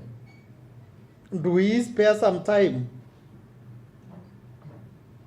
to talk about some of these things, especially to do with radicalization? I know when the society embraces, then there is no room for deviation from whichever quarter. When the political leadership is speaking the same language of preaching a message of peace and intolerance towards radicalization and terror, then we are at home with peace. And I'm happy to say that we are fully represented here because even the political class is here. And they have expressed their support here. I'm not speaking on their behalf. So it is a matter of us carrying the message with us and also trying to organize ourselves at our own levels and then encourage and ensure that that is properly done. Of course, youth mentorship should be one of the things that we need really to embrace. Encouraging technology, especially the major, and I like giving an example of Sarova here. They don't need you to open the bag that you have, but they will scan you through. They will detect if you have anything harmful. I wish every other business can be able to do that, so that when somebody passes through their screening system, they can be able to tell that this person is either armed or armless. And even if you look at their entry, you may not know at a glance that they have spikes. They come up and down, go down on. These are some of the things that you look at when somebody is planning for something. Naangalia naona that's a no-go zone. Even the CCTV cameras for the learning institutions. I know we've checked some of them, we've realized that they are lagging behind in terms of installing them. You may be having a register somewhere, recording everybody who is coming in, but you have left now to the person who is coming in to put details on that register. How do you verify that the person, the name written there actually is the name of the person who is writing? I recommend, please ask for the ID, verify, then record the details yourself, so that you can be sure whatever is in that register is not fake. I'm telling you about things you have done. Sometimes you find somebody, you are 5 of you, you are told one of you can record on behalf of others. These are things I've done. I'm not telling you of stories. Not more than 2 weeks ago, it's actually last week. That is their procedure. Yes, now, where do you want to go? I want to go to such and such an office. How many are you? We are 5. Okay, one of you can register on behalf of all. Now, surely, you didn't even ask me for the ID. I'm recording the name alone, and then the rest of them, you don't even know their names. That's a challenge. We want to work with everybody so that we can ensure that this country of ours that is so much loved is safe. That the development that we have achieved so far is not lost in a day, because one single attack leaves a trail of destruction. We don't need to lose even a single soul, because that's an investment for the family and even the government. Now, as I conclude, I want to read the message that we have for the launch before I invite our guest of honor, His Excellency the Deputy Governor. So, ladies and gentlemen, I'm pleased for Nakuru being chosen as the first amongst many counties for the development of the CVE County Action Plan. I believe that this decision was informed by the fact that the county deserves to be safe and secure, and that it has enabling frameworks to support the process. I know this because our county has been sensitive to terror attacks, which have been witnessed in many parts of the country. There were times when the residents of the county took to themselves to offload from vehicles any person dressed in Muslim council and demanded to know who they were. This was an action of fear and misunderstanding of what is terrorism and who is a terrorist. We know that the terrorists are driven by an ideological quest to control, destroy, create fear, and establish political ideologies informed by violence hidden under misinterpretation of Islam as a religious faith. We know that any one of us, and more so our youth, can be victims of this ideology. This is why our response cannot be dividing some of our own and profiling them as terrorists. Rather, our position should be to create a more united county whose members are able to resist terrorists together. We would like to ensure that Kenya remain a country that is united. We, the people of Nakuru, are face of Kenya. We must, therefore, remain united and focused in building our future together. It is, however, known to us that our country has had far too many cases of violent conflicts. These cases are not equal to terrorism. However, it is now known to us that these cases and practices can only bring divisions that terrorists want. It is also clear that our county residents do not have skills on how to respond to their fear of terror. This is why we have spent time to train business managers, particularly hotel managers, and on what they need to do. We insist that we all need to be part of this task to ensure that none of our youth join radical groups and that we protect our country from such attacks. At the end of the meeting, which developed this CAP, a county engagement forum was established. This forum shall work under my leadership and that of His Excellency the Governor. We shall jointly work hard to ensure that our county and people are united and prosperous. Finally, allow me to thank the NCTC, that is the National Counterterrorism Center, and the technical team led by Malaika Foundation, who have worked within a very short time to ensure that we have an action plan. We shall now do our part. Thank you all. That is all that there is. Probably I want those who participated in making this dream come true. Can you stand? Simameni tu. We want to see you. Wale wamewakilishwa hapa. Simameni tu. Kuna wengine? Wapi Mheshimiwa Maru? Sijui ama alitoka? Na Mheshimiwa you are also there. Mwangangi waziri ulikuweko pia. Uliwakilisha gavana vizuri. These are just a few. There was a Professor Diambo pia from Egerton University. There were quite a number of religious leaders, although I can't see them. But you can see the representation, the business community.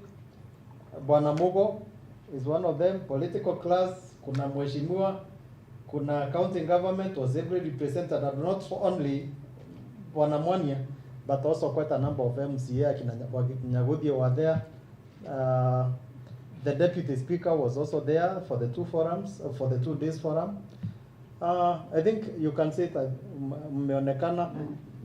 The DCCs were also there the first day. I didn't know why they didn't stand, because you were also there the first day. You participated and you gave your views. Actually, you left for now analysis after everything had been done. And also the police were also involved and well represented. So kuna wengine hawajasimama, sijui kama hawakuamini kwamba wamekuwa, lakini wote walihusika. Rukia sijaona akisimama. She was also there and gave us a lot of. I would just want to recognize each and every one of you. Now the journey has started for implementation.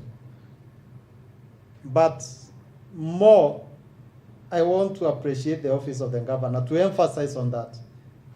Because I think for 2 occasions we have had a lengthy meeting, and he has, behind the scenes, supported us in a big way. So it is the concern of everybody. Now that we have the baby, kindly, Your Excellency, ukifika, ambia His Excellency the Governor, the baby needs to grow. Mheshimiwa Chairman wa Security, ambia Mheshimiwa Speaker and the County Assembly, the baby is born but needs to grow. Kindly, let's not strangle. Let's ensure that we support each other. It is not predominated by the security teams. We want to move together because I believe the security of this county cannot be entirely placed in the hands of just government employees. We have to work as a team. Your opinions are quite important to us in the new dispensation. We can't work alone, that's my emphasis. Now, I want us to stand and applaud His Excellency as he comes to do the necessary. Tumkaribishe na makofi moja. Karibu Mheshimiwa, zungumza na watu wako. Asante. Sawa, tunaweza.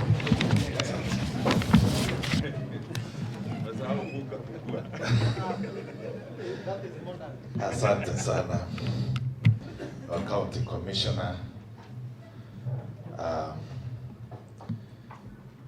our Regional Commissioner, even though he was here briefly, our CECs, our DCCs, our COs, our ACCs who are here, and all the stakeholders, and our waheshimiwa wetu wa County Assembly, because we're chairman of our security, and all the stakeholders who are here today from various sectors. Good morning. I hope it's still morning. It is. I stand here before you today to be part of this team that says we want peace and a lasting peace in our county. That's why His Excellency the Governor made sure that the committee that you've seen, we made sure we gave them a very good place to do their report, the writing, and the resources they needed so that this policy could become a reality. So before I say much, I'll bring you greetings from His Excellency the Governor. Mnazipokea? Our Governor is held up in some other 2 meetings, and he told me to actually join you guys in launching these 2 articles today, part of the action plan, and of course, the counter-violence prevention policy. First, before I read his speech, I want to say just a few things. The chairman of the Security Committee, Mheshimiwa Mariam, was telling us, he was trying to simplify the policy in simple terms as to what does it mean. I hope you're aware, because most of you are actually involved in most of the issues pertaining government. You're aware we now have some doctors from Cuba. Has any one of us visited some of these doctors in their places of work? How many have seen doctors from Cuba? Yeah, very few of us. They don't even know exist. Some people even actually think maybe they don't exist. Am I right? Among these doctors, there are people we call primary health workers. They are people who are actually involved in primary health. Before you go to hospital, there are several things you need to work on to make sure you don't go to hospital. One among them, if you don't wash your hands before you eat, what will happen?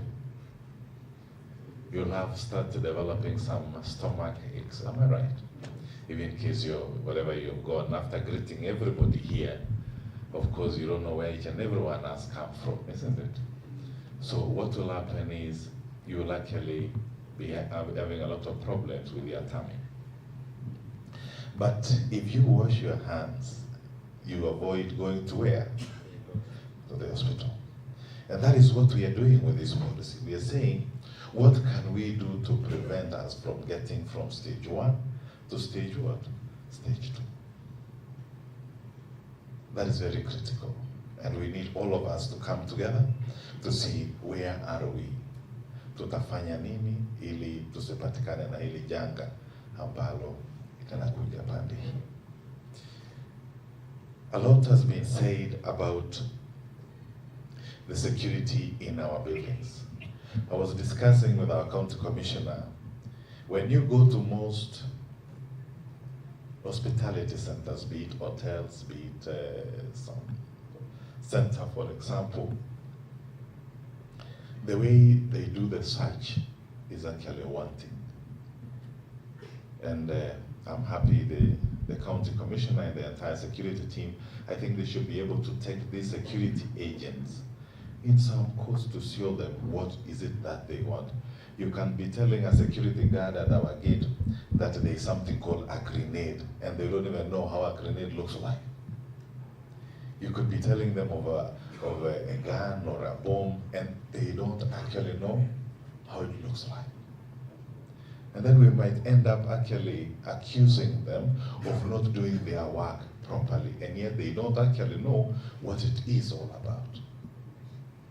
So it will be very good for us also in the security team. If these guys are actually involved in security, let's give them proper training. Let's help them also learn. This is how a bullet looks like. This is how a gun looks like. This is how a bomb looks like. So that when they are searching, they actually know what they are actually doing, what they are searching. Because otherwise there will just be some efforts in futility.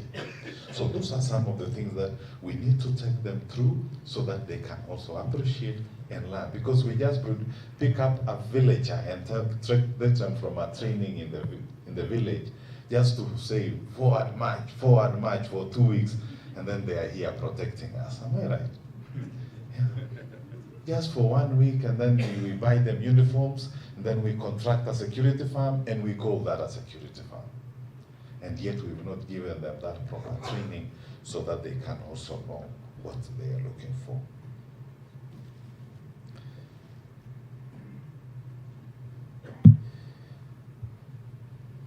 We've been hearing a lot about security cameras, and we want to continue requesting a collaboration between us and the county commission, and of course the national government, in putting up CCTV cameras in our town. Those ones, they will help us a lot in terms of monitoring crimes. We've seen, for example, when there are crimes in Nairobi, they can easily monitor where the particular individual was passing through from point A to B to C. So if in our city also we start developing that, think of actually that plan to put up these cameras so that it can help us in terms of security within this particular great town. The city is coming. Nakuru city is coming, and we are not talking about Nakuru alone. Nakuru County is known for the biggest hospitality. I think it's actually second to Mombasa, if not actually catching up with it.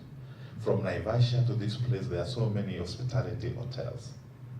And what we need to do is, we need to make sure these people who visit these hospitality centers, these hotels that we have, they feel they are secure. We want them to wake up to come and rest in the evening and go out and visit some 1 or 2 different places just to while away the night very easily and very nicely, knowing that there is peace in Nakuru.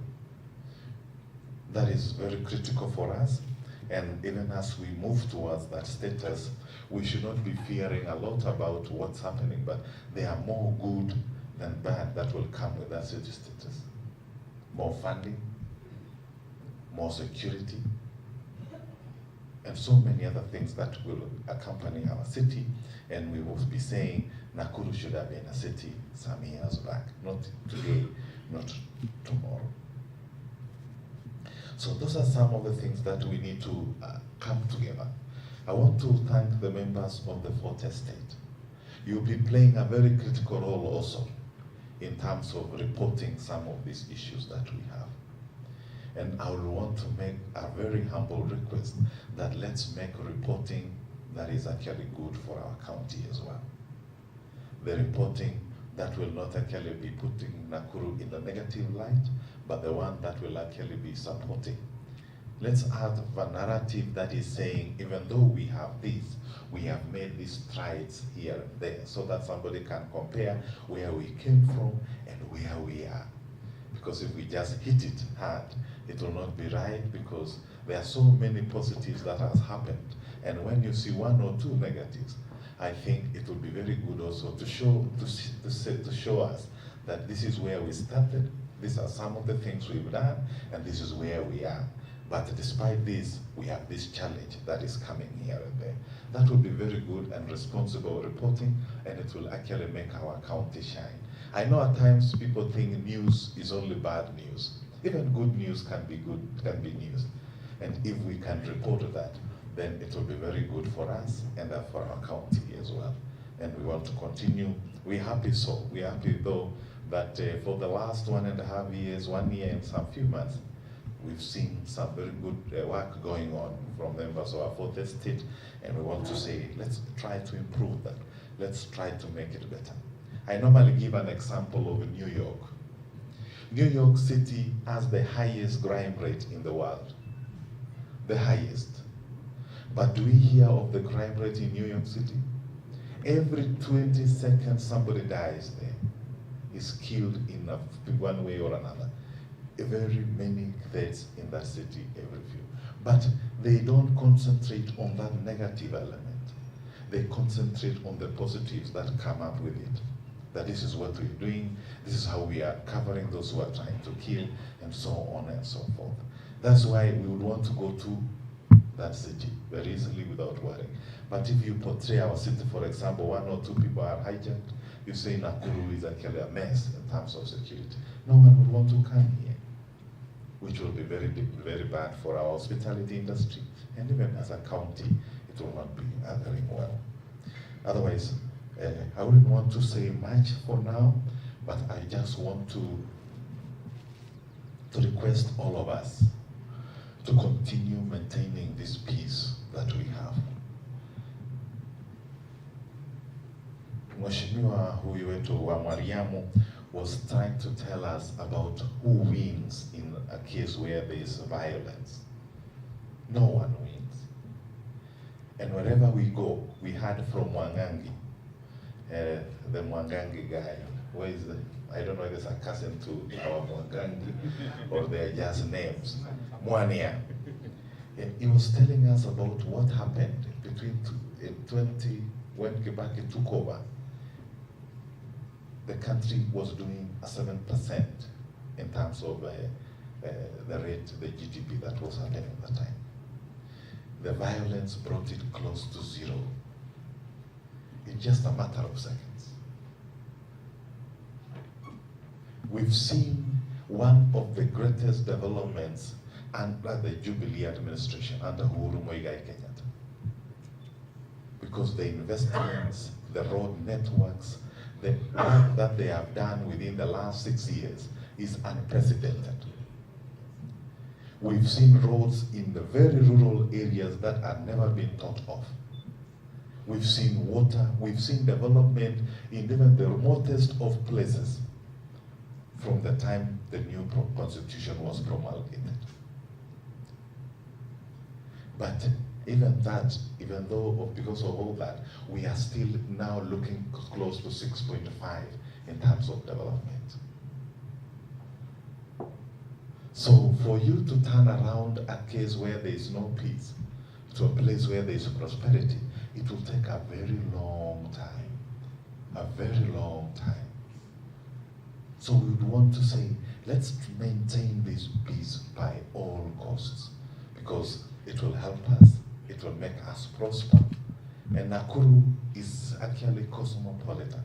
This is where Kenya is. It's not just central, but it's Kenya in terms of everyone is here. And we want to say, let's embrace it so that every other part of Kenya can continue to shine. And that is why these policies are very good for us, and they are very good for our country. Allow me to say something about, to read the speech by His Excellency, and then we launch these two documents and proceed on. I start with the action plan, the Nakuru County Action Plan for preventing and countering violent extremism. This action plan is critical because it will offer an opportunity to protect communities and citizens from violent extremism. It has included national government officials under the county commissioner, county government officials under the governor, NGOs with interest and aptitude in working in CVEs, and those with unique contributions to make on building resilience, citizens and community leaders. To all these teams, we want to say thank you. Nakuru County has a youth population of about 60%. Nakuru County, we are now looking at a population of 2.3 million. 60% of that is youth. High levels of unemployment among our youth. This presents a major risk as we have realized that such youth get involved in political violence during electioneering period. Instead of blaming the youth, all stakeholders must do more to protect them from joining terror groups. There is need to involve the youth in countering violent extremism efforts such as this. I've asked youth leaders across those, especially those in cosmopolitan areas, to be part of this work and ensure that none of our youths join terror groups. We have also put in place programs in the county to ensure that our youth get skills that can enable them to earn living and avoid the temptation to join terror groups. The major contributing factor to violent extremism identified in this plan is unemployment. My government has been working hard to turn this around by revamping our vocational training centers, where the youth can get skills to get gainful employment.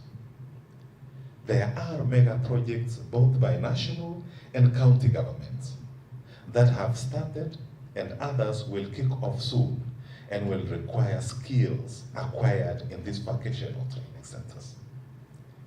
These include the affordable housing, the industrial parks in Naivasha, and a number of new industries are coming up in Nakuru. And in this will offer an opportunity for the youth to get jobs only if they have the right skills. This addresses one of the pillars of this action plan, which is economic, as it will reduce hopelessness and increase their income generating activities. The plan identifies other pillars to counter terrorism, and these include political, that is inclusion and cohesion of communities within the county. I have done my best to ensure communities are well represented in my administration, as well as have youthful professionals lead key departments.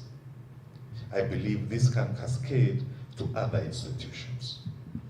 The other pillar is ideological, where we need to promote tolerance.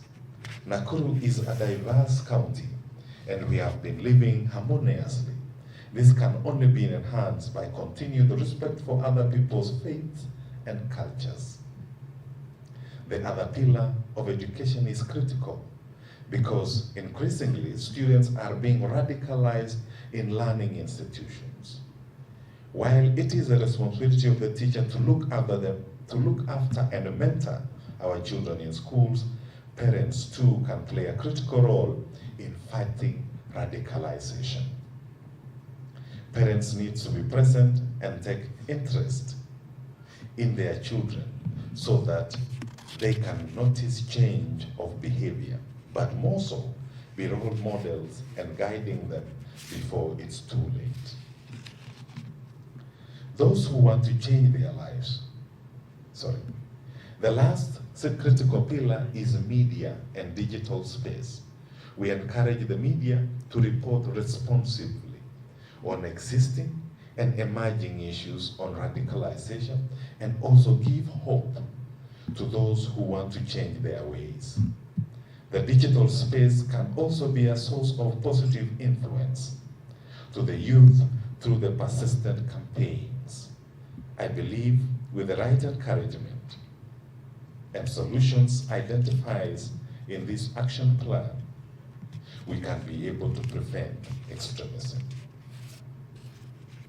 On the counter-violent policy, prevention policy, I just want to be very brief here and say, this policy gives direction on how violence will be managed in Nakuru County through the intersectoral dialogue and collaborations, promotion of trust between the citizens and the police, improvements in data collection analysis and sharing among stakeholders, as well as the response mechanism.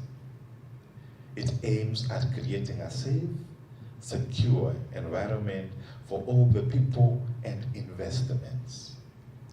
The broad objective of this policy is to enhance the safety and security in Nakuru County through intersectoral collaborations and multidimensional approach to violence prevention. This will be done through the following specific policy objectives: to change the culture of violence in Nakuru County, to sustainably reduce organized violence in Nakuru County, to strengthen institutions for violence prevention in Nakuru County, and to rebuild community trust in Nakuru County, to prevent and manage political violence in Nakuru County, and to deepen violence prevention in land reforms in Nakuru County, and finally, to enhance reporting of violence and data use in Nakuru County. It focuses on ensuring equity, people-centeredness, and a participatory approach, efficiency, a multi-sectoral approach, and a social accountability in the delivery of violence prevention services. The county government department responsible for enforcement, in collaboration with all relevant stakeholders, shall develop a framework for implementation of this policy paper.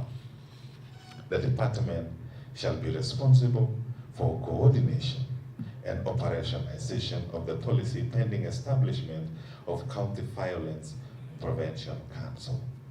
Thank you. I don't know from here, I stand to be guided.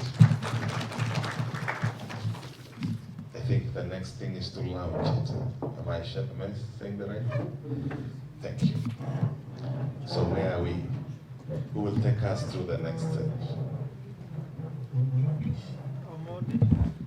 Omondi. And Omondi, really we need to thank. Now, thank you, HE, for that good speech. We really need also to thank Omondi and Minlift. I think he didn't even start when you were starting. Oh, I never saw you. This is the man who has made us be here today to actualize what we are doing because of his much effort and much brains in the two documents. Actually, I have no words. Thank you so much.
Omondi, please.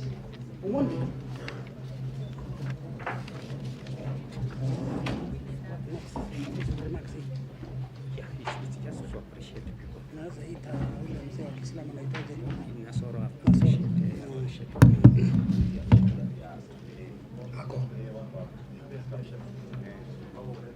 Mzee Nasoro.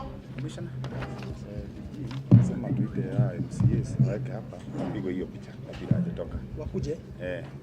Waheshimiwa MCAs, tafadhali muje hapa mchukuliwe picha tafadhali kama mko hapa. Waheshimiwa wabunge wa County Assembly. DG. Amefika. Waheshimiwa wabunge wa County Assembly tafadhali.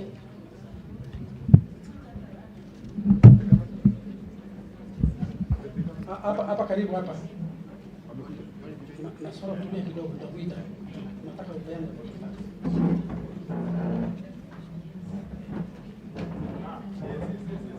MCAs.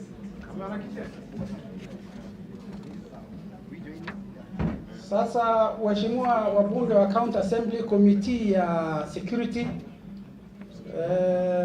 wana post photograph, wanachukuliwa picha na naibu wa gavana na county commissioner na county commander ya polisi pamoja. Hiyo ni team moja kuhakikisha kwamba hizo policy ambayo imepitishwa katika assembly na hiyo action plan ya county imetekeleza.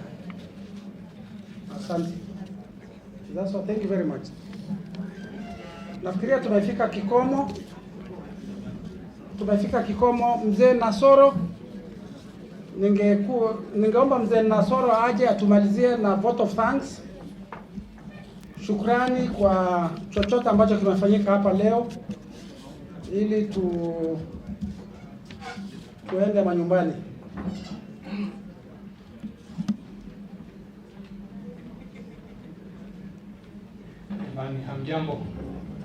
Hamjambo tena. Mbona naona ni kama mmelala? Nafikiri next time tutakuwa na katika sherehe hii, ningeomba meza kuu kwanza watu wakae, alafu watakula baadaye. Kwa hiyo kwanza kabisa, kama mwenyeji mzee, kwa sababu nafikiri hapa mimi ndio mzee kuliko wote. Kwa hiyo namshukuru Mwenyezi Mungu kwa kunijalia kupatiwa fursa hii ya kuweza kusema asante kwa yote yaliyotokea. Ndugu zangu, amani ndiyo kila kitu. Ndio unaona hata sisi tunaposalimiana tunasema amani ya Mungu iwe pamoja nanyi. Kwa sababu bila amani hakuna chochote unaweza kufanya. Bila amani huwezi kwenda shule. Bila amani ukiwa mgonjwa huwezi kuona daktari. Bila amani hata kama una pesa huwezi kuwa na chakula. Bila amani, ndugu yangu, dunia imekwisha.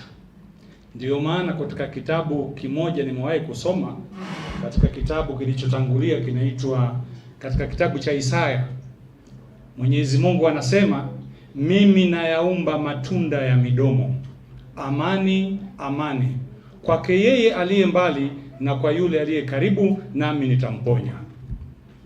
Ndio unasikia katika Uislamu jina amani, assalam, ni jina la Mwenyezi Mungu. Na ndugu zangu vile vile wanajua kwamba Mungu ni upendo. Sasa haya mambo yote tumeyafanya, lakini ningependa tujikumbushe kitu kimoja tu peke yake, kwa sababu wengi wenu nyinyi hapa ni Wakristo, Waislamu tuko wachache. Tajikumbusha kwa Bwana Yesu.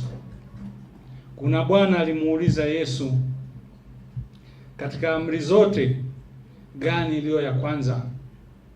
Yesu akasema ya kwanza ni kwamba, sikia yeye Israeli, Bwana Mungu wetu, Bwana ndiye mmoja. Kisha mpende jirani yako kama unavyojipenda. Hakuna amri nyingine kubwa kuliko hii. Kwa hiyo ikiwa na upendo, huwezi kubali jirani yako apate matatizo.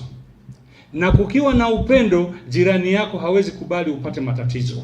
Kwa hiyo wote mtakuwa katika amani. Kwa hiyo kazi hii tumeianza leo. Mwenyezi Mungu kwanza atujalie, kwa sababu ni kazi ambayo inatakikana upendo uwe ndani ya moyo. Pasi na upendo hakuna tutakalofanya. Ukimuona Muislamu au ukimuona Muhindu, basi ujue huyu ni ndugu yako, ni damu yako. Ndio maana hata nyinyi mnapokwenda hospitali, wakati mwingine ajali inapotokea, mtu anaongezwa maji, anaongezwa damu. Hiyo damu huwezi kuuliza hii ni ya Mkikuyu, huulizi, na ikiingia kwenye mwili wako itafanya kazi kawaida. Ndio maana tunaitwa bin Adam, sisi watoto wa Adam tumetoka sehemu moja. Sisi Waislamu tunaambiwa sisi wote kutokamana na Adam, na Adam ametokamana na udongo.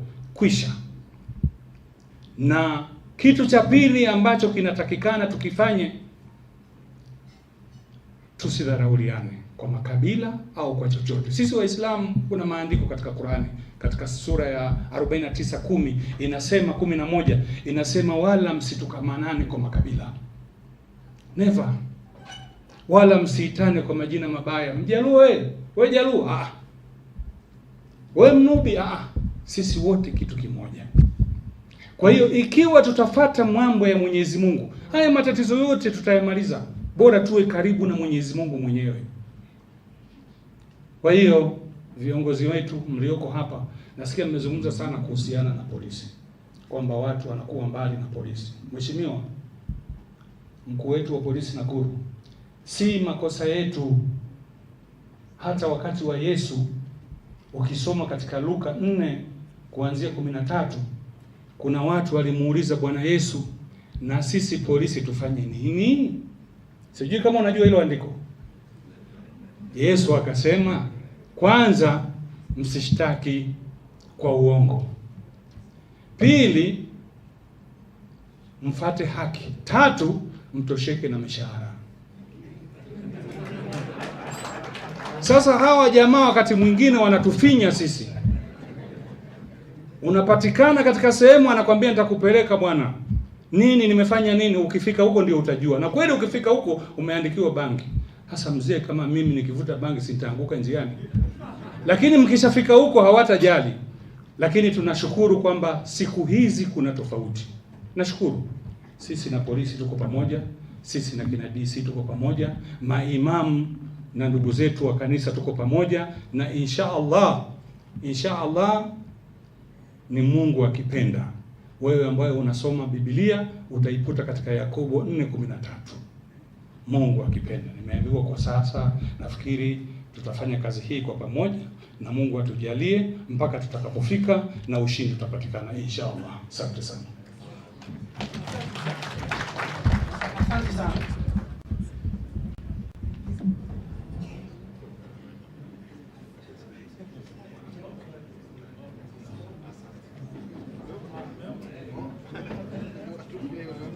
Okay, you can leave at your time. It's free. The function is officially over.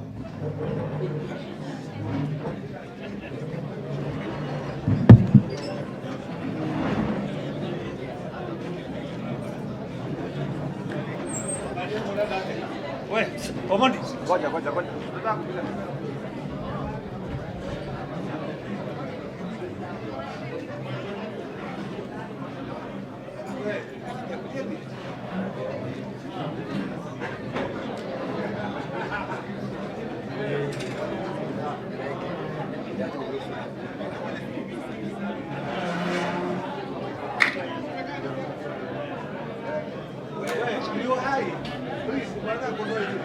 Wewe.